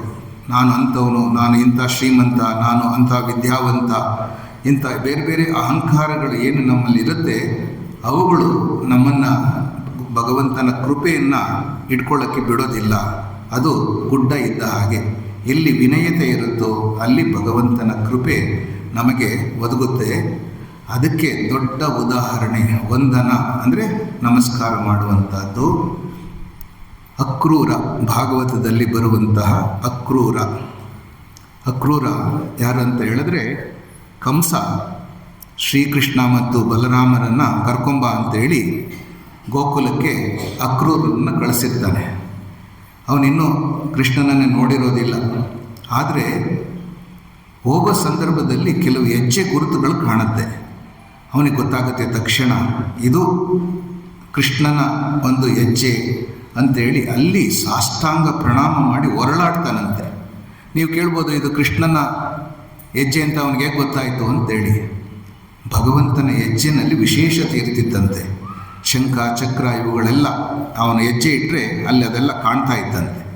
ಹಾಗಾಗಿ ಕಂಡದ್ರಿಂದ ಅಕ್ರೂರ ಅಲ್ಲಿ ಸಾಷ್ಟಾಂಗ ಪ್ರಣಾಮ ಮಾಡಿ ಅದ್ರ ಮೇಲೆ ಹೊರಳಾಡ್ತಾ ಇದ್ದಂತೆ. ಕೊನೆಗೆ ಅಲ್ಲಿ ಗೋಕುಲಕ್ಕೆ ಹೋಗಿ ನಂತರ ಅವರನ್ನು ಕಂಸನ ಹತ್ರ ಕರ್ಕೊಂಡು ಹೋಗಿದ್ದು, ನಂತರ ಕಂಸ ಮರ್ದನ ಮಾಡುವಂಥದ್ದು ಎಲ್ಲ ನಾವು ನೋಡ್ತೇವೆ. ಹೀಗೆ ಅಕ್ರೂರ ಈ ವಂದನ ಭಕ್ತಿಯ ಆದರ್ಶ. ನಾವು ಕೂಡ ನಮ್ಮ ಭಾರತೀಯ ಸಂಸ್ಕೃತಿಯಲ್ಲಿ ಬೆಳಗ್ಗೆನೇ ಸೂರ್ಯನನ್ನು ನೋಡಿದ ತಕ್ಷಣ ನಮಸ್ಕಾರ ಮಾಡ್ತೀವಿ, ತಂದೆ ತಾಯಿಗಳಿಗೆ ನಮಸ್ಕಾರ ಮಾಡ್ತೀವಿ, ಗುರುಗಳಿಗೆ ನಮಸ್ಕಾರ ಮಾಡ್ತೀವಿ, ವಿದ್ಯಾರಂಭದ ಮೊದಲು ಸರಸ್ವತಿಗೆ ನಮಸ್ಕಾರ ಮಾಡ್ತೀವಿ. ಆಯುಧ ಪೂಜೆ ದಿನ ನಾವು ಕೆಲಸದ ಸಲಕರಣೆಗಳನ್ನು ಕೂಡ ಪೂಜೆ ಮಾಡ್ತೀವಿ. ನಮಗೆ ಎಲ್ಲವೂ ಕೂಡ ವಂದ್ಯ. ಏಕೆಂದರೆ ನಾವು ಈ ಸ್ಥಿತಿಗೆ ಬರಬೇಕಾದ್ರೆ ಎಷ್ಟು ರೀತಿಯ ಜನರು, ಎಷ್ಟು ರೀತಿಯ ವಸ್ತುಗಳು ನಮಗೆ ಸಹಾಯ ಮಾಡ್ತಾ ಇವೆ ಅಂತ ಕೃತಜ್ಞತೆ ಭಾವದಿಂದ ಬರುವಂಥದ್ದು ನಮಸ್ಕಾರ. ಇದು ನಮಗೆ ಕೇವಲ ಇದು ಆಚರಣೆ ಅಲ್ಲ, ನಮಗೆ ಒಂದು ಸತ್ಯವನ್ನು ನೆನಪಿಸುತ್ತೆ. ಅದೇನೆಂದರೆ ಈ ಜಗತ್ತಿನಲ್ಲಿ ಯಾವುದೂ ನನ್ನದೇ ಅಲ್ಲ, ಎಲ್ಲವೂ ದೇವರ ಕೊಡುಗೆ ಎಂಬುದಾಗಿ. ಶ್ರೀರಾಮಕೃಷ್ಣರು ಕೂಡ ಹಲವಾರು ಉದಾಹರಣೆಗಳನ್ನು ಹೇಳ್ತಾ ಇದ್ದರು. ಈಗ ಈ ನಮಸ್ಕಾರದಿಂದ ನಮಗೇನು ತಿಳ್ಕೊಳ್ಬೋದು ಅಂತ ಕೇಳಿದ್ರೆ, ಈ ಜಗತ್ತು ಹೇಳುತ್ತೆ ನಿನ್ನನ್ನೇ ನೀನು ಹೊಗಳ್ಕೋ, ನಿನ್ನ ಬಯೋಡಾಟವನ್ನೇ ಪ್ರಚಾರ ಮಾಡ್ಕೋ, ನಿನ್ನ ಸಾಧನೆಯನ್ನು ಎಲ್ಲರಿಗೂ ತೋರಿಸು, ಪ್ರಸಿದ್ಧನಾಗು. ಆದರೆ ಶಾಸ್ತ್ರ ಹೇಳುವಂಥದ್ದು ಆತ್ಮವಿಶ್ವಾಸ ಬೇಕು, ಆದರೆ ವಿನಯವಿಲ್ಲದ ಆತ್ಮವಿಶ್ವಾಸ ಅಹಂಕಾರವಾಗುತ್ತೆ. ಹಣ್ಣಿನಿಂದ ತುಂಬಿದಂಥ ಗಿಡ ಯಾವಾಗಲೂ ಬಾಗುತ್ತಂತೆ. ಹೇಗೆ ನಾವು ಭತ್ತವನ್ನು ಫಸಲು ಬಂದಾಗ ಜಾಸ್ತಿ ಯಾವುದು ಭತ್ತ ಬಿಡುತ್ತೋ ಅದು ಬಾಗಿರುತ್ತೆ, ಯಾವುದು ಕಡಿಮೆ ಬೆಳುತ್ತೋ ಅದು ನೆಟ್ಟಗೆ ನಿಂತ್ಕೊಂಡಿರುತ್ತೆ. ಹಾಗಾಗಿ ನಾವು ಜ್ಞಾನ ಹೆಚ್ಚಾದಂತೆ ವಿನಯವೂ ಕೂಡ ಹೆಚ್ಚಾಗುತ್ತೆ. ಈ ಅಹಂಕಾರ ಮರ್ದನದಿಂದ ಇದಕ್ಕೆ ನಮಸ್ಕಾರ. ಅದನ್ನೇ ಶ್ರೀರಾಮಕೃಷ್ಣರು ನಮಸ್ಕಾರ ಅಸ್ತ್ರ. ಬೇರೆ ರಾಮನ ಇದರಲ್ಲಿ ಅಸ್ತ್ರ ಇತ್ತು, ಕೃಷ್ಣನಲ್ಲಿ ಅಸ್ತ್ರ ಇತ್ತು, ರಾಮಕೃಷ್ಣನಲ್ಲಿ ಯಾವ ಅಸ್ತ್ರ ಇತ್ತು ಅಂತ ಯಾರು ಕೇಳಿದರೆ ಹೇಳ್ತಾ ಇದ್ರಂತೆ ಅವರು ನಮಸ್ಕಾರ ಅಸ್ತ್ರ ಅಂತ. ಎಲ್ಲರಿಗೂ ಕೂಡ ಅವರು ನಮಸ್ಕಾರ ಮಾಡೋರು. ಒಂದು ಸಲ ಒಂದು ಘಟನೆ ಬರುತ್ತೆ, ಗಿರೀಶ್ ಚಂದ್ರ ಘೋಷ್ ನಮಸ್ಕಾರ ಮಾಡ್ತಾನೆ, ಶ್ರೀರಾಮಕೃಷ್ಣ ಇನ್ನೂ ಬಗ್ಗೆ ನಮಸ್ಕಾರ ಮಾಡ್ತಾರೆ. ಅವನು ಇನ್ನೂ ನಮಸ್ಕಾರ ಮಾಡ್ತಾರೆ, ಅವ್ರು ಇನ್ನೂ ಬಗ್ಗೆ ನಮಸ್ಕಾರ ಮಾಡ್ತಾರೆ. ಕೊನೆಗೆ ವಿಧಿ ಇಲ್ಲದೆ ಅವನು ತನ್ನ ಶ್ರೀರಾಮಕೃಷ್ಣರ ಬಳಿ ಶರಣಾಗತಿ ಭಾವವನ್ನು ಬೆಳೆಸ್ಕೊಳ್ತಾನಂತೆ. ಹೀಗೆ ಆ ನಮಸ್ಕಾರ ಅಸ್ತ್ರದಿಂದ, ಏಕೆಂದರೆ ಶ್ರೀರಾಮಕೃಷ್ಣರ ಬಳಿ ಬರಬೇಕಾದ್ರೆ ಎಷ್ಟೋ ಜನ ಮೊದಲು ನಮಸ್ಕಾರ ಮಾಡೋದಿಲ್ಲ, ಅವರು ನಮಸ್ಕಾರ ಮಾಡು ಅಂತಲೇ ಹೇಳೋದಿಲ್ಲ. ಆದರೆ ಕೊನೆಗೆ ಮಾತುಕತೆಗಳು ಕೊನೆಗೆ ಹೋಗಬೇಕಾದ್ರೆ ಅವರೇ ಸ್ವತಃ ನಮಸ್ಕಾರ ಮಾಡಿ ಹೋಗ್ತಾ ಇದ್ರಂತೆ. ಹೀಗೆ ನಮಸ್ಕಾರ ಮಾಡುವುದರ ಮೂಲಕ ನಾವು ಭಗವಂತನಲ್ಲಿ ಶರಣಾಗತನಾಗ್ತಾ ಇದ್ದೀವಿ ಅನ್ನೊಂದು ಪ್ರತೀಕ. 7ನೇದು ದಾಸ್ಯ ಭಕ್ತಿ. ನಾನು ಭಗವಂತನ ಸೇವಕ. ಇದಕ್ಕೆ ಆದರ್ಶ ವ್ಯಕ್ತಿ ಅಂತ ಹೇಳಿದ್ರೆ ಹನುಮಂತ. ರಾವಣನ ರಾಜ್ಯಕ್ಕೆ ಹೋದ ಅಂತ ಶ್ರೀಲಂಕಾದಲ್ಲಿ ರಾವಣನ ಅರಮನೆಗೆ ಹೋದಾಗ ನೀನು ಯಾರು ಅಂತ ಕೇಳಿದ್ರೆ ಆತ ಹೇಳಲಿಲ್ಲ ನಾನು ಅಂಜನಾ ಪುತ್ರ ಅಥವಾ ನಾನು ವಾಯುಪುತ್ರ. ಹೀಗೆ ಅವನು ಬೇರೆ ಕೊಡಲಿಲ್ಲ. ನಾನು ಶ್ರೀರಾಮಚಂದ್ರನ ದಾಸ, ನಾನು ಶ್ರೀರಾಮಚಂದ್ರನ ದಾಸ ಅಂತೇಳಿ ತನ್ನನ್ನು ತಾನು ಇಂಟ್ರೊಡ್ಯೂಸ್ ಮಾಡಿಕೊಂಡಂತೆ. ಅಂತಹ ಹನುಮಂತ ಈ ದಾಸ್ಯ ಭಕ್ತಿಗೆ ಮತ್ತೊಂದು ಹೆಸರು. ಅಂಥ ಹನುಮಂತನನ್ನು ರಾಮಚಂದ್ರ ತನ್ನ ಪಟ್ಟಾಭಿಷೇಕ ಆದಮೇಲೆ, ಹನುಮಂತ ನನ್ನನ್ನು ಹೇಗೆ ಕಾಣ್ತೀಯ ನೀನು ಅಂತ ಕೇಳಿದರೆ ಹನುಮಂತ ಹೇಳ್ತಾನಂತೆ, ದೇಹಬುದ್ಧ್ಯಾತು ದಾಸೋಹಂ ಜೀವಬುದ್ಧ್ಯ ತ್ವದಂಶಕಃ ಆತ್ಮಬುದ್ಧ್ಯ ತ್ವಮೇವಾಹಂ. ಅಂದರೆ ದೇಹದ ದೃಷ್ಟಿಯಿಂದ ನೋಡಿದಾಗ ನಾನು ನಿನ್ನ ದಾಸ, ಜೀವಭಾವದಿಂದ ನಾನು ನಿಮ್ಮ ಅಂಶ, ಆತ್ಮಜ್ಞಾನದಿಂದ ನೋಡಿದರೆ ನೀವು ನಾನು ಒಂದೇ ಎಂಬುದಾಗಿ. ಇಲ್ಲಿ ನಮ್ಮ ಏನು ಆಧ್ಯಾತ್ಮಿಕ ಪರಂಪರೆಯಲ್ಲಿ ದ್ವೈತ, ವಿಶಿಷ್ಟ ಅದ್ವೈತ, ಅದ್ವೈತ ಈ 3 ಇದೆ. ದ್ವೈತ ಸಂಪ್ರದಾಯವನ್ನು ನಮ್ಮ ಮಧ್ವಾಚಾರ್ಯರು ಮಾಡಿದ್ರು, ವಿಶಿಷ್ಟಾದ್ವೈತವನ್ನು ರಾಮಾನುಜಾಚಾರ್ಯರು ಮಾಡಿದ್ರು, ಅದ್ವೈತವನ್ನು ನಮ್ಮ ಶಂಕರಾಚಾರ್ಯರು ಮಾಡಿದ್ರು. ಈ 3 ಸಮನ್ವಯವನ್ನು ಇಲ್ಲಿ ಹನುಮಂತನಲ್ಲಿ ನಾವು ನೋಡಬಹುದು. ಅದನ್ನೇ ಶ್ರೀರಾಮಕೃಷ್ಣರು ಹನುಮಂತನ ಒಂದು ಕ್ಯಾರೆಕ್ಟರನ್ನು ಬಹಳ ಇಷ್ಟಪಡ್ತಾ ಇದ್ರು. ಅಲ್ಲಿ ಅಹಂಕಾರ ಹೋಗಲ್ಲ ಸಾಮಾನ್ಯವಾಗಿ ನಮ್ಮದು. ಆ ಅಹಂಕಾರ ಹೋಗ್ದಲೇ ಇದ್ದರೆ ನಾವು ಅಟ್ಲೀಸ್ಟ್ ನಾನು ಭಗವಂತನ ಸೇವಕ ಅಂತ ಬೆಳೆಸ್ಕೊಳ್ಬೇಕಂತೆ. ನಮ್ಮ ಅಹಂಕಾರ ಹೇಗೆ ಅಂದರೆ, ಈ ಅಶ್ವತ್ಥ ವೃಕ್ಷವನ್ನು ಒಂದು ಸಲ ಕಡಿದ್ರೆ ಮತ್ತೆ ಚಿಗುರ್ಕೊಳ್ಳುತ್ತಂತೆ. ನಮ್ಮ ಅಹಂಕಾರ ಅದೇ ರೀತಿ, ಅದು ಹೋಗಲ್ಲ ಸಹಜವಾಗಿ. ಅದಕ್ಕೋಸ್ಕರ ಡೈರೆಕ್ಷನನ್ನು ಚೇಂಜ್ ಮಾಡಬೇಕು ಅಂತ ಹೇಳ್ತಾರೆ. ನಾನು ಭಗವಂತನ ಸೇವಕ, ನಾನು ಭಗವಂತನ ದಾಸ, ಈ ಭಾವವನ್ನು ನಾವು ನಾನು ಭಗವಂತನ ಮಗು, ಈ ಭಾವನೆಯನ್ನು ನಾವಲ್ಲಿ ಬೆಳೆಸ್ಕೊಳ್ಬೇಕಂತೆ ಶ್ರೀರಾಮಕೃಷ್ಣರು ಹೇಳ್ತಾರೆ. ಲೌಕಿಕ ಅಹಂಕಾರ ನಮಗೆ ಬಂಧನಕ್ಕೆ ಕಾರಣವಾಗುತ್ತೆ, ಆದರೆ ನಾವು ಸೇವಕನ ಅಹಂಕಾರ, ನಾನು ಭಗವಂತನ ಸೇವಕ ಎಂಬ ಅಹಂಕಾರ ಮುಕ್ತಿಗೆ ಕಾರಣವಾಗುತ್ತೆ. ಅದು ನಮಗೆ ಭಗವಂತನ ಕಡೆ ತಿರುಗಿಸುತ್ತೆ. ಅದನ್ನು ಶ್ರೀರಾಮಕೃಷ್ಣರು ಹೇಳ್ತಾ ಇದ್ರು. ಸಾಮಾನ್ಯವಾಗಿ ಜನರ ಮನಸ್ಸಿನಲ್ಲಿ ಹೇಳುವಂಥದ್ದು, ನನ್ನ ಸಂಬಳ ಎಷ್ಟು, ನನ್ನ ಬಡ್ತಿ ಯಾವಾಗ, ಜನರು ನನ್ನ ಬಗ್ಗೆ ಏನು ಯೋಚಿಸ್ತಾರೆ, ನನಗೆ ಗೌರವ ಸಿಗುತ್ತಾ, ಇದೇ ವಿಚಾರಗಳು ನಮಗೆ ಸಾಮಾನ್ಯವಾಗಿ ನಮ್ಮ ಮನಸ್ಸಿಗೆ ಬರುವಂತಹದ್ದು. ಆದರೆ ಭಕ್ತ ಹೇಳ್ತಾನಂತೆ, ಪ್ರಭು ಇಂದು ಯಾವ ರೀತಿ ನಿನ್ನ ಸೇವೆ ಮಾಡಲಿ ಹೇಳು ಅಂತ ಭಗವಂತನಲ್ಲಿ ಪ್ರಾರ್ಥನೆ ಮಾಡ್ತಾನಂತೆ. ಆ ಸೇವಕ ಬುದ್ಧಿ, ದಾಸ ಬುದ್ಧಿಯನ್ನು ನಾವು ಬೆಳೆಸ್ಕೊಳ್ಬೇಕು. ದಾಸಬುದ್ಧಿ ಅಂತ ಹೇಳಿದ್ರೆ ನಾವೆಲ್ಲ ಈ ಗುಲಾಮಗಿರಿ ಅಂತ ತಿಳ್ಕೊಳ್ಬಾರದು. ಇದು ಉನ್ನತವಾದಂಥ ಆದರ್ಶ. ಭಗವಂತನ ಸೇವಕ ಅಂತ ಹೇಳಿದ್ರೆ ಅಲ್ಲಿ ಆಂಜನೇಯ ಎಲ್ಲವನ್ನು ಮರೆತು ಭಗವತ್ ಸೇವೆಯಲ್ಲೇ ತಾನು ತೊಡಗಿಸ್ಕೊಂಡ. ಈಗ ನೋಡಿ, ಆ ದೃಷ್ಟಿನಲ್ಲಿ ನೋಡಿದ್ರೆ ನಾವು ದೇಶದಲ್ಲಿ ಎಷ್ಟು ರಾಮನ ದೇವಸ್ಥಾನಗಳಿದೆಯೋ ಅದಕ್ಕಿಂತ ಹೆಚ್ಚಾಗಿ ಹನುಮಂತನ ದೇವಸ್ಥಾನಗಳನ್ನೇ ನಾವು ನೋಡ್ತೇವೆ. ಅಲ್ಲಿ ಸ್ವಾಮಿ ಯಜಮಾನ ರಾಜ ರಾಮಚಂದ್ರ, ಅವನ ಗುಡಿಗಳಲ್ಲಿ ಹನುಮಂತನ ಜಾಗ ಇದೆ, ಆದರೆ ಹನುಮಂತನ ಗುಡಿಯಲ್ಲಿ ರಾಮಂದೇನಿರೋದಿಲ್ಲ. ಅಂದರೆ ದೇವರಿಗಿಂತ ಸೇವಕ ಭಾಳ ದೊಡ್ಡವನು ಒಂದು ದೃಷ್ಟಿನಲ್ಲಿ ನೋಡಿದ್ರೆ. ಯಾಕೆಂದರೆ ಪರಮಾತ್ಮ ಅವನಲ್ಲಿ ವಾಸ ಮಾಡ್ತಾ ಇದ್ದಾನೆ. ಆ ದೃಷ್ಟಿನಲ್ಲಿ ನಾವು ತೆಗೆದುಕೊಳ್ಬೇಕು.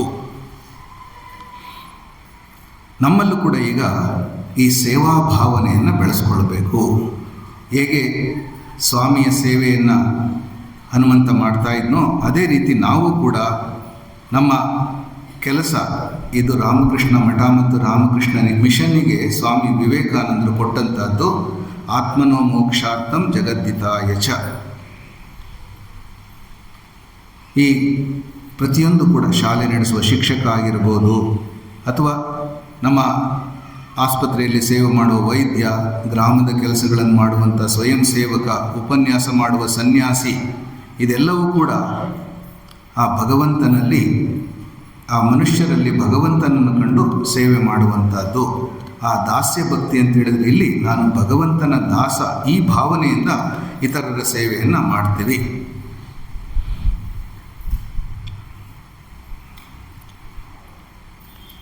ನೆಕ್ಸ್ಟ್ ಮುಂದಿನದು ಸಖ್ಯಂ, ಭಗವಂತನೊಂದಿಗೆ ಸಖ್ಯ ಭಾವ ಅಥವಾ ಸ್ನೇಹ ಭಾವ.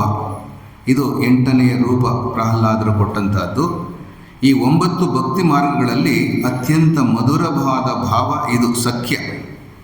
ಏಕೆಂದರೆ ಹೆಚ್ಚಿನ ಜನರು ದೇವರನ್ನು ಸರ್ವಶಕ್ತನಾದ ಸೃಷ್ಟಿಕರ್ತನಾದಂಥ ದೇವರು ಭಾಳ ಭಯಭೀತನಾಗಿ ನಾವು ನೋಡ್ತೀವಿ.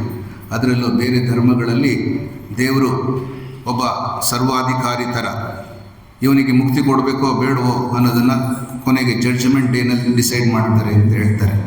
ಆದರೆ ನಮ್ಮಲ್ಲಿ ಭಗವಂತನನ್ನು ತನ್ನ ಸ್ನೇಹಿತನ ರೂಪದಲ್ಲೂ ಕೂಡ ನಾವು ನೋಡ್ಬೋದಂತೆ.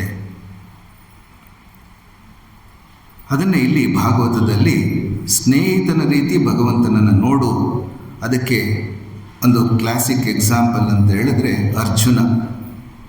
ಸಖ್ಯ ಭಕ್ತಿಗೆ ಶ್ರೇಷ್ಠ ಉದಾಹರಣೆ ಅರ್ಜುನ ಮತ್ತು ಶ್ರೀಕೃಷ್ಣ. ಮಹಾಭಾರತದ ಯುದ್ಧ ಭೂಮಿ ಕುರುಕ್ಷೇತ್ರವನ್ನು ಜ್ಞಾಪಕ ಮಾಡಿಕೊಳ್ಳಿ. ಅಲ್ಲಿ ಅರ್ಜುನ ಶ್ರೀಕೃಷ್ಣ ಅರ್ಜುನನ ಸಾರಥಿಯಾಗಿ ಕೆಲಸ ಮಾಡ್ತಾನೆ. ಏನು ಕುರುಕ್ಷೇತ್ರ ಅಂತ ಹೇಳಿದ್ರೆ ಎಲ್ಲ ಕಡೆ ಧೂಳು ತುಂಬಿಕೊಂಡು ರಥ ಹೋಗ್ತಾ ಇದ್ದರೆ ಧೂಳುಗಳೆಲ್ಲ ಮೇಳ ಬರ್ತಾ ಇರುತ್ತೆ. ಮತ್ತು ಯಾವ ಸಮಯದಲ್ಲಿ ಆ ಯುದ್ಧದಲ್ಲಿ ಯಾರು ಸಾಯ್ತಾರೋ ಏನೋ ಗೊತ್ತಿಲ್ಲ, ಅಂತಹ ಒಂದು ಸ್ಥಿತಿಯಲ್ಲಿ ಶ್ರೀಕೃಷ್ಣ ಸಾರಥಿಯಾಗಿ ಅರ್ಜುನನ ಜೊತೆಗೆ ತೆಗೆದುಕೊಳ್ತಾನೆ. ಕಾರಣ ಅರ್ಜುನ ತನ್ನ ಸಖ, ಅವನನ್ನು ನಾನು ಕಾಪಾಡಬೇಕು ಅನ್ನೋ ಒಂದು ಉದ್ದೇಶದಿಂದ ರಥವನ್ನು ಚೆನ್ನಾಗಿಟ್ಕೊಳ್ಬೇಕು, ಕುದುರೆಯನ್ನು ಸ್ನಾನ ಮಾಡಿಸ್ಬೇಕು, ಅದೆಲ್ಲ ಶ್ರೀಕೃಷ್ಣ ಮಾಡ್ತಾ ಇದ್ದಂತೆ. ಯಾತಕ್ಕೆ? ತನ್ನ ಸ್ನೇಹಿತನಿಗೋಸ್ಕರ. ಹಾಗಾಗಿ ಇಲ್ಲಿ ಭಗವಂತ ಕೇವಲ ಆದೇಶ ಕೊಡಲ್ಲ, ನಿಮ್ಮ ಜೀವನ ಯಾತ್ರೆಯಲ್ಲಿ ಜೊತೆಯಾಗಿ ನಡೆಯುವಂಥ ಸ್ನೇಹಿತನೂ ಕೂಡ ಹೌದು ಅನ್ನೋದನ್ನು ನಾವು ನೋಡ್ತೇವೆ.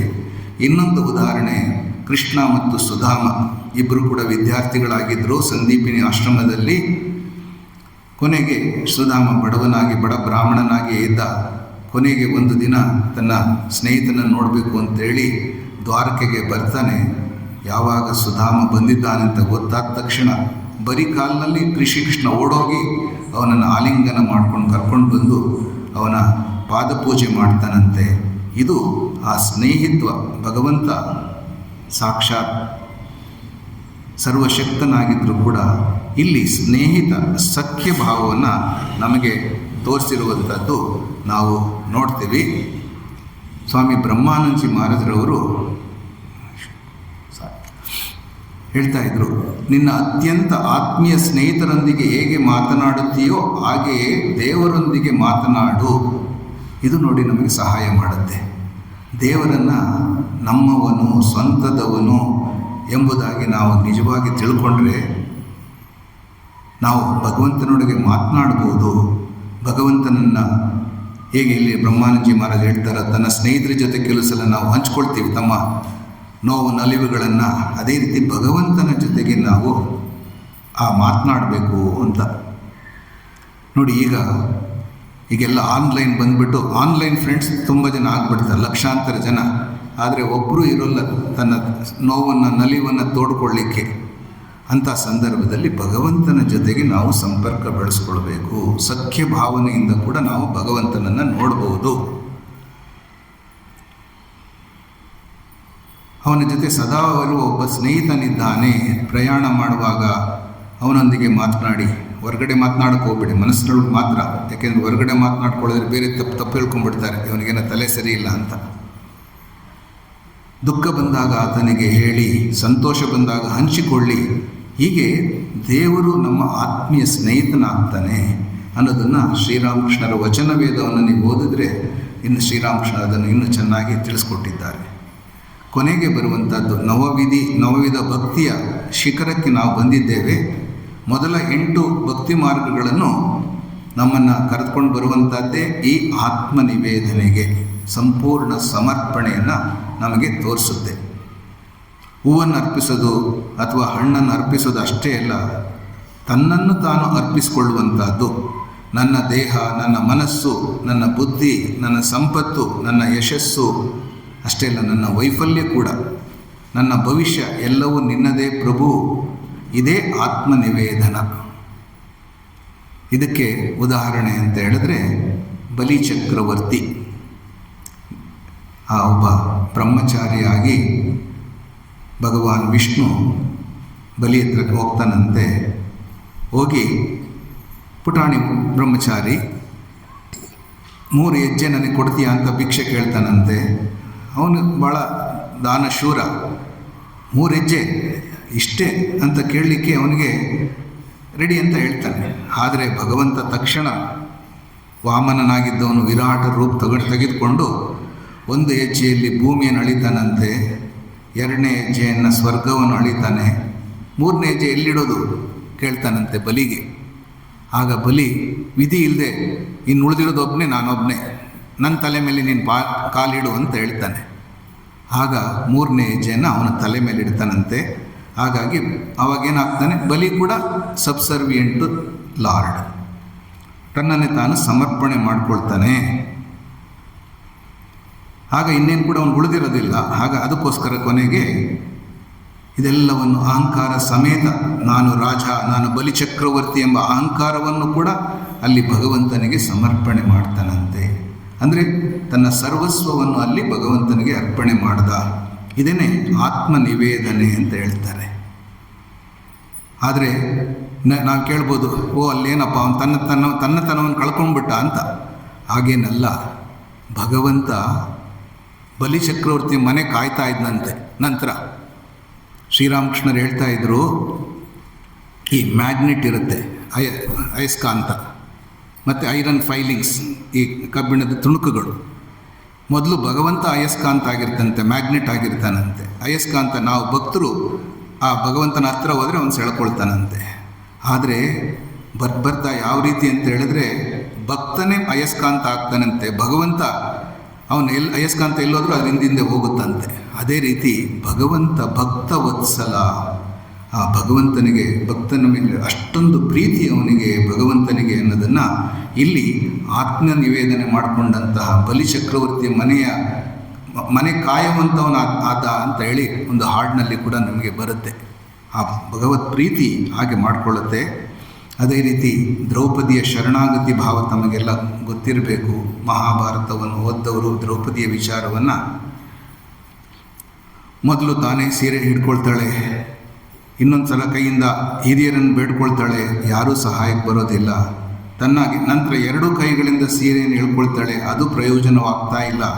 ಕೊನೆಗೆ 2 ಕೈಗಳನ್ನು ಮೇಲೆತ್ತಿ ಗೋವಿಂದ ಅಂತ ಕೇಳ್ಕೊಂಡ್ಲಂತೆ. ಆ ನಂತರ ಅಕ್ಷಯವಾಗಿ ಅವಳಿಗೆ ಆ ಸೀರೆಗಳು ಬಂದು ಅವಳ ಮಾನ ಉಳಿತು ಅನ್ನೋದನ್ನು ನಾವು ಇದು ನಮಗೆ ಸೂಚಿಸುತ್ತೆ ಅಂದರೆ, ಅಹಂಕಾರ ಸಂಪೂರ್ಣ ಕರಗಿದಾಗ ದೇವರ ಕೃಪೆ ನಮ್ಮ ಮೇಲೆ ಬರಲಿಕ್ಕೆ ಸಾಧ್ಯವಾಗುತ್ತೆ. ಇನ್ನು ವಿಚಾರಗಳು ಸಾಕಷ್ಟಿವೆ, ಇನ್ನೊಂದು ಕೆಲವು ನಿಮಿಷಗಳನ್ನು ಮಾತ್ರ ತೆಗೆದುಕೊಳ್ತೇನೆ. ಶಾರದಾ ಮಾತೆಯವರು ಹೇಳ್ತಾ ಇದ್ರು, ಒಬ್ಬ ಹುಡುಗ ಬಂದು ಒಂದು ಸಲ ಮಂತ್ರ ದೀಕ್ಷೆ ತೆಗೆದುಕೊಂಡಿರ್ತಾನೆ. ಆದರೆ ಮನಸ್ಸಿನೊಳಗಡೆ ನಾನಾ ವಿಚಾರಗಳು ಬರ್ತಾ ಇರುತ್ತೆ, ಕೆಟ್ಟ ಯೋಚನೆಗಳು, ಜನ್ಮಾಂತರದ ಎಷ್ಟು ಸಂಸ್ಕಾರ ಇದೆ ನಮಗೆ ಗೊತ್ತಿಲ್ಲ. ಅದೆಲ್ಲ ಬರಬೇಕಾದ್ರೆ ಅವನಿಗೆ ಅನಿಸುತ್ತೆ, ನಾನು ಈ ಆಧ್ಯಾತ್ಮಿಕ ಜೀವನಕ್ಕೆ ಅನರ್ಹ ಅಂತ. ಬಂದು ಶಾರದಾ ಮಾತೆ ಹತ್ರ ಪ್ರಣಾಮ ಮಾಡಿ, ಅಮ್ಮ ನೀನು ಮಂತ್ರ ದೀಕ್ಷೆ ಕೊಟ್ಟಿದ್ದೀಯಾ, ಆದರೂ ನಾನು ಈ ಜೀವನಕ್ಕೆ ಅನರ್ಹ, ತೆಗೆದುಕೊಂಡು ನಿನ್ನ ಮಂತ್ರ ಅಂತೇಳಿ ಏನೋ ಹೇಳ್ಬಿಟ್ಟು ಹೋಗ್ತಾ ಇರ್ತಾನೆ. ಬಾಗ್ಲತ್ರ ಹೋಗಿದ್ದಾನೆ. ಶಾರದಾ ಮಾತೆಯವರು ಲಜ್ಜಾ ಸ್ವರೂಪಿಣಿ. ಬೇರೆಯವ್ರನ್ನ ಅವ್ರು ಮಾತಾಡ್ಬೇಕಾದ್ರೆ ಪರದೆ ಹಾಕ್ಕೊಳ್ತಾ ಇದ್ರು ಆಗಿನ ಕಾಲದಲ್ಲಿ. ಅಂಥ ಲಜ್ಜಾ ಸ್ವರೂಪಿಣಿ ಎದ್ದು ಆ ಹುಡುಗನ ಹತ್ರ ದಾಪು ಕಾಲಾಗಿ ಹೋಗಿ ಅವನ 2 ಭುಜಗಳನ್ನು ಮೇಲೆ ಕೈಯಿಟ್ಟು ಹೇಳ್ತಾಳಂತೆ, ಮಗು ಹೆದರಬೇಡ, ಏನೇ ಕೆಟ್ಟ ಯೋಚನೆಗಳು ಬಂದರೆ ಮನಸ್ಸಿಗೆ ಹೇಳ್ಕೋ, ನನಗೊಬ್ಬಳು ತಾಯಿ ಇದ್ದಾಳೆ ಎಂಬುದಾಗಿ ನಂತರ ಆ ಹುಡುಗ ಒಳ್ಳೆ ಬ್ರಹ್ಮಚಾರಿಯಾಗಿ ನಂತರ ರಾಮಕೃಷ್ಣ ಮಠದಲ್ಲಿ ಸನ್ಯಾಸಿಯಾದ ಅಂತ ಕೇಳ್ತೇವೆ. ಇಲ್ಲಿ ಜಗನ್ಮಾತೆ ಶಾರದಾ ದೇವಿಯವರು ನಮಗೆ ದೊಡ್ಡ ಆಶ್ವಾಸನೆ ಕೊಡ್ತಾರೆ. ಹೇಗೆ ಶ್ರೀಕೃಷ್ಣ ಪರಮಾತ್ಮ ಅರ್ಜುನನಿಗೆ ಹೇಳಿದ್ನೋ, ಸರ್ವಧರ್ಮಾನ್ ಪರಿತ್ಯಜ್ಯ ಮಾಮೇಕಂ ಶರಣಂ ವ್ರಜ ಅಹಂ ತ್ವಾ ಸರ್ವ ಪಾಪೇಭ್ಯೋ ಮೋಕ್ಷಯಿಷ್ಯಾಮಿ ಮಾ ಶುಚ. ಇಲ್ಲಿ ಶಾರದಾ ಮಾತೆಯವರು ನಮಗೆ ಅದೇ ರೀತಿ ಆಶ್ವಾಸನೆ ಕೊಟ್ಟಿದ್ದಾರೆ. ನಮಗೆ ಏನೇ ತೊಂದರೆ ಬಂದರೂ ನಮಗೊಬ್ಬಳು ತಾಯಿ ಇದ್ದಾಳೆ ಅಂತ ಜ್ಞಾಪಕ ಮಾಡಿಕೊಂಡ್ರೆ ಸಾಕು, ನಾವು ಅದರಿಂದ ಪಾರಾಗ್ತೀವಿ ಅನ್ನೋದನ್ನು ಇಲ್ಲಿ ಆ ಭಗವಂತನಲ್ಲಿ ಸಮರ್ಪಣೆ ಮಾಡಿಕೊಂಡಾಗ ಇದೆಲ್ಲ ನಮಗೆ ಬರುತ್ತೆ. ಅದನ್ನೇ ಅವರು ಹೇಳ್ತಾ ಇದ್ರು, ಭಯಪಡಬೇಡ, ನಿನ್ನ ಹಿಂದೆ ಭಗವಂತ ಇದ್ದಾನೆ ಎಂಬುದಾಗಿ ಅದನ್ನು ಹೇಳ್ತಾನೆ. ಹೀಗಾಗಿ ಪ್ರಹ್ಲಾದ ಕೊಟ್ಟಿರುವಂಥ ಈ ನವವಿಧ ಭಕ್ತಿ, ಶ್ರವಣ ಮನನ, ಶ್ರವಣ ಕೀರ್ತನ ಸ್ಮರಣ ಪಾದಸೇವನ ಅರ್ಚನ ವಂದನ ಸಖ್ಯ ದಾಸ್ಯ ಸಖ್ಯ ಆತ್ಮ ನಿವೇದನ, ಇವುಗಳು ನಮಗೆ ಭಗವಂತನ ಕಡೆ ಕರೆದುಕೊಂಡು ಹೋಗುತ್ತೆ. ನೀವು ಕೇಳ್ಬೋದು, ನೀವು ಒಬ್ಬೊಬ್ಬರು ಒಂದು ಉದಾಹರಣೆ ಕೊಟ್ರಿ, ದಾಸ್ಯ ಭಕ್ತಿಗೆ ಹನುಮಂತ, ಪಾದಸೇವನೆಗೆ ಲಕ್ಷ್ಮಿ, ಹೀಗೆ ಬೇರೆ ಬೇರೆ ಉದಾಹರಣೆ ಕೊಟ್ರಿ. ಈ 9 ಭಕ್ತಿಗಳನ್ನು ನಮ್ಮ ಜೀವನದಲ್ಲಿ ಅಳವಡಿಸಲಿಕ್ಕೆ ಸಾಧ್ಯನಾ ಅಂತ ಕೇಳ್ಬೋದು. ನಮ್ಮ ಉತ್ತರ ಹೌದು, ಸಾಧ್ಯ. ಅದನ್ನು ಆಚರಿಸಿದವರು ಭಗವಾನ್ ಶ್ರೀರಾಮಕೃಷ್ಣರು. ಅವರ ಜೀವನದಲ್ಲಿ ಇದನ್ನು ನಾವೆಲ್ಲವನ್ನು ನೋಡ್ಬೋದು. ಅವರು ಸತ್ಸಂಗ ಶಾಸ್ತ್ರಗಳನ್ನು ಶ್ರದ್ಧೆಯಿಂದ ಆಲಿಸ್ತಾರೆ, ಭಗವನ್ನಾಮವನ್ನು ಭಾವಪೂರ್ಣವಾಗಿ ಹಾಡ್ತಾರೆ, ಪ್ರತಿಕ್ಷಣ ಜಗನ್ಮಾತೆಯನ್ನು ಸ್ಮರಿಸ್ತಾರೆ, ಭಕ್ತರನ್ನು ದೇವರ ರೂಪವಾಗಿ ಸೇವನೆ ಮಾಡ್ತಾರೆ, ಅವರ ಸೇವೆ ಮಾಡ್ತಾರೆ, ಕಾಳಿ ಮಾತೆಯನ್ನು ಅಪೂರ್ವ ಭಕ್ತಿಯಿಂದ ಪೂಜಿಸಿದ್ದಾರೆ, ಸಂತರಿಗೂ ಭಕ್ತರಿಗೂ ಸರ್ವಜೀವರಿಗೂ ನಮಸ್ಕಾರ ಮಾಡ್ತಾ ಇದ್ರಂತೆ. ತಾನು ಜಗಜ್ಜನನಿಯ ಸೇವಕ ಎಂಬುದಾಗಿ ಭಾವಿಸ್ತಾ ಇದ್ರು. ಜಗಜ್ಜನನಿಯೊಂದಿಗೆ ಪ್ರೀತಿಯಿಂದ ಮಾತನಾಡ್ತಾ ಇದ್ರು, ಯಾಕೆ ಸ್ನೇಹಿತರ ಥರನೇ ಮಾತನಾಡ್ತಾ ಇದ್ರು. ಜೊತೆಗೆ ತಮ್ಮ ಪ್ರತಿಯೊಂದು ಉಸಿರು ಆಲೋಚನೆ ಕಾರ್ಯವನ್ನು ಕೂಡ ಜಗನ್ಮಾತೆಗೆ ಅರ್ಪಿಸ್ತಾ ಇದ್ರು. ಹಾಗಾಗಿ ಇವೆಲ್ಲ ಈ 9 ಶ್ರೀರಾಮಕೃಷ್ಣರು ತಮ್ಮ ಜೀವನದಲ್ಲಿ ನವವಿಧ ಭಕ್ತಿಯನ್ನು ಕೇವಲ ಬೋಧಿಸಲಿಲ್ಲ, ಬದುಕಿ ತೋರಿಸಿದ್ದಾರೆ. ಹಾಗಾಗಿ ನಾವೇನು ಮಾಡಬೇಕೀಗ? ಈ ವಿಜ್ಞಾನ ಜಗತ್ತಿನಲ್ಲಿ ತಂತ್ರಜ್ಞಾನ ಬೆಳೀತಾ ಇದೆ, ಸೌಕರ್ಯಗಳು ನಮಗೆ ಒಂದಲ್ಲ ಒಂದು ರೀತಿಯಲ್ಲಿ ಸಿಗ್ತಾ ಇದೆ, ಆದರೆ ಮನಸ್ಸಿಗೆ ಶಾಂತಿ ಕಡಿಮೆ ಆಗ್ತಾ ಇದೆ. ಅದಕ್ಕೋಸ್ಕರ ಈ ಭಕ್ತಿ ಭಾವವನ್ನು ನಾವು ಬೆಳೆಸ್ಕೊಳ್ಬೇಕು. ಪ್ರಹ್ಲಾದನ ಈ ನವವಿಧ ಭಕ್ತಿ ಹಿಂದೆ ಆ ಕಾಲದಲ್ಲಿ ಹೇಳಿದ್ದಕ್ಕಿಂತ ಹೆಚ್ಚಾಗಿ ಇಂದು ನಮಗೆ ಅವಶ್ಯಕತೆ ಇದೆ. 9 ಭಕ್ತಿಗಳನ್ನು ಒಂದೇ ದಿನದಲ್ಲಿ ಆಚರಿಸುವ ಸಾಧ್ಯವೇ ಇರ್ಬೋದು, ಆದರೆ 1ರಿಂದ ಆರಂಭಿಸೋಣ. ಪ್ರತಿದಿನ ಗೀತೆಯ ಒಂದು ಶ್ಲೋಕವನ್ನು ಕೇಳೋಣ, ಒಂದು ಭಜನೆಯನ್ನು ಆಡೋಣ. ಪ್ರಯಾಣ ಮಾಡಬೇಕಾದ್ರೆ ಭಗವಂತನ ನಾಮ ಜಪ ಮಾಡ್ಬೋದು, ಒಬ್ಬರಿಗೆ ನಿಸ್ವಾರ್ಥ ಸೇವೆ ಮಾಡ್ಬೋದು, ಒಂದು ಹೂವನ್ನು ಭಕ್ತಿಯಿಂದ ದೇವರಿಗೆ ಅರ್ಪಣೆ ಮಾಡೋಣ, ತಂದೆ ತಾಯಿಗರಿಗೆ ನಮಸ್ಕಾರ ಮಾಡೋಣ, ಒಂದು ಕೆಲಸವನ್ನು ಪ್ರಶಂಸೆಯ ನಿರೀಕ್ಷೆ ಇಲ್ಲದೆ ಮಾಡೋಣ. ಹೀಗೆ ದೇವರೊಂದಿಗೆ ಸ್ನೇಹಿತರಂತೆ ಮಾತನಾಡ್ಬೋದು. ದಿನದ ಕೊನೆಯಲ್ಲಿ ನಮ್ಮ ಎಲ್ಲ ಸುಖ ದುಃಖಗಳನ್ನು ಕೂಡ ಭಗವಂತನ ಪಾದಪದ್ಮಗಳಲ್ಲಿ ಅರ್ಪಣೆ ಮಾಡಿ, ನಾವು ಕೂಡ ಸಾಮಾನ್ಯವಾಗಿ ಪ್ರತಿಯೊಂದು ಕೆಲಸವನ್ನು ಮಾಡಬೇಕಾದ್ರೆ ಕೊನೆಯಲ್ಲಿ ಶ್ರೀರಾಮಕೃಷ್ಣಾರ್ಪಣಮಸ್ತು ಎಂಬುದಾಗಿ ಹೇಳ್ತೀವಿ. ಇದು ಕೂಡ ಆ ಆತ್ಮ ನಿವೇದನೆಯನ್ನು ಸೂಚಿಸುತ್ತೆ. ಭಗವಾನ್ ಶ್ರೀಕೃಷ್ಣ ಕೂಡ ಅದನ್ನೇ ಹೇಳಿದ್ದಾನೆ. ಮನ್ಮನ ಭವಮದ್ಭಕ್ತೋ ಮಧ್ಯಾಜಿ ಮಾಂ ನಮಸ್ಕುರು ಮಾಮೇ ವೈಶ್ಯಸಿ ಸತ್ಯಂತೆ ಪ್ರತಿಜಾನೆ ಪ್ರಿಯೋಸಿಮೆ. ನನ್ನನ್ನು ಸ್ಮರಿಸು, ನನ್ನ ಭಕ್ತನಾಗು, ನನ್ನನ್ನು ಪೂಜಿಸು, ನನಗೆ ನಮಸ್ಕರಿಸು, ನಿನ್ನ ಮನಸ್ಸನ್ನು ನನ್ನ ಎಲ್ಲವನ್ನು ನೆಟ್ಟರೆ ನನ್ನಲ್ಲಿ ನೀನು ನಿಶ್ಚಯವಾಗಿ ನನ್ನನ್ನು ಸೇರುವೆ ಎಂಬುದಾಗಿ ಹೇಳಿದ್ದಾನೆ. ಹಾಗಾಗಿ ನಾವು ಕೂಡ ಈ ಭಗವದ್ಭಕ್ತಿಯನ್ನು ಬೆಳೆಸ್ಕೊಂಡು ಭಗವಂತನ ಪಾದಪದ್ಮಗಳನ್ನು ಶ್ರೀರಾಮಕೃಷ್ಣ ಹೇಳಿದಂತೆ ಮನುಷ್ಯ ಭಗವತ್ ಸಾಕ್ಷಾತ್ಕಾರವೇ ಜೀವಿತದ ಗುರಿ ಎಂಬುದಾಗಿ ಹೇಳಿದ್ರು. ಅಂತಹ ಒಂದು ಭಗವತ್ ಸಾಕ್ಷಾತ್ಕಾರ ಪಥದಲ್ಲಿ ಮುನ್ನಡೆಯೋಣ ಅಂತ ಹೇಳ್ತಾ ಈ ಒಂದು ಅವಕಾಶಕ್ಕಾಗಿ ಮಾತಾಜಿಯವರಿಗೆ ಕೃತಜ್ಞತೆಗಳನ್ನು ಹೇಳಿ ನನ್ನ ಮಾತುಗಳನ್ನು ಮುಕ್ತಾಯ ಮಾಡ್ತೇನೆ. ಜೈ ಶ್ರೀರಾಮಕೃಷ್ಣ ಅರ್ಪಣಮಸ್ತು.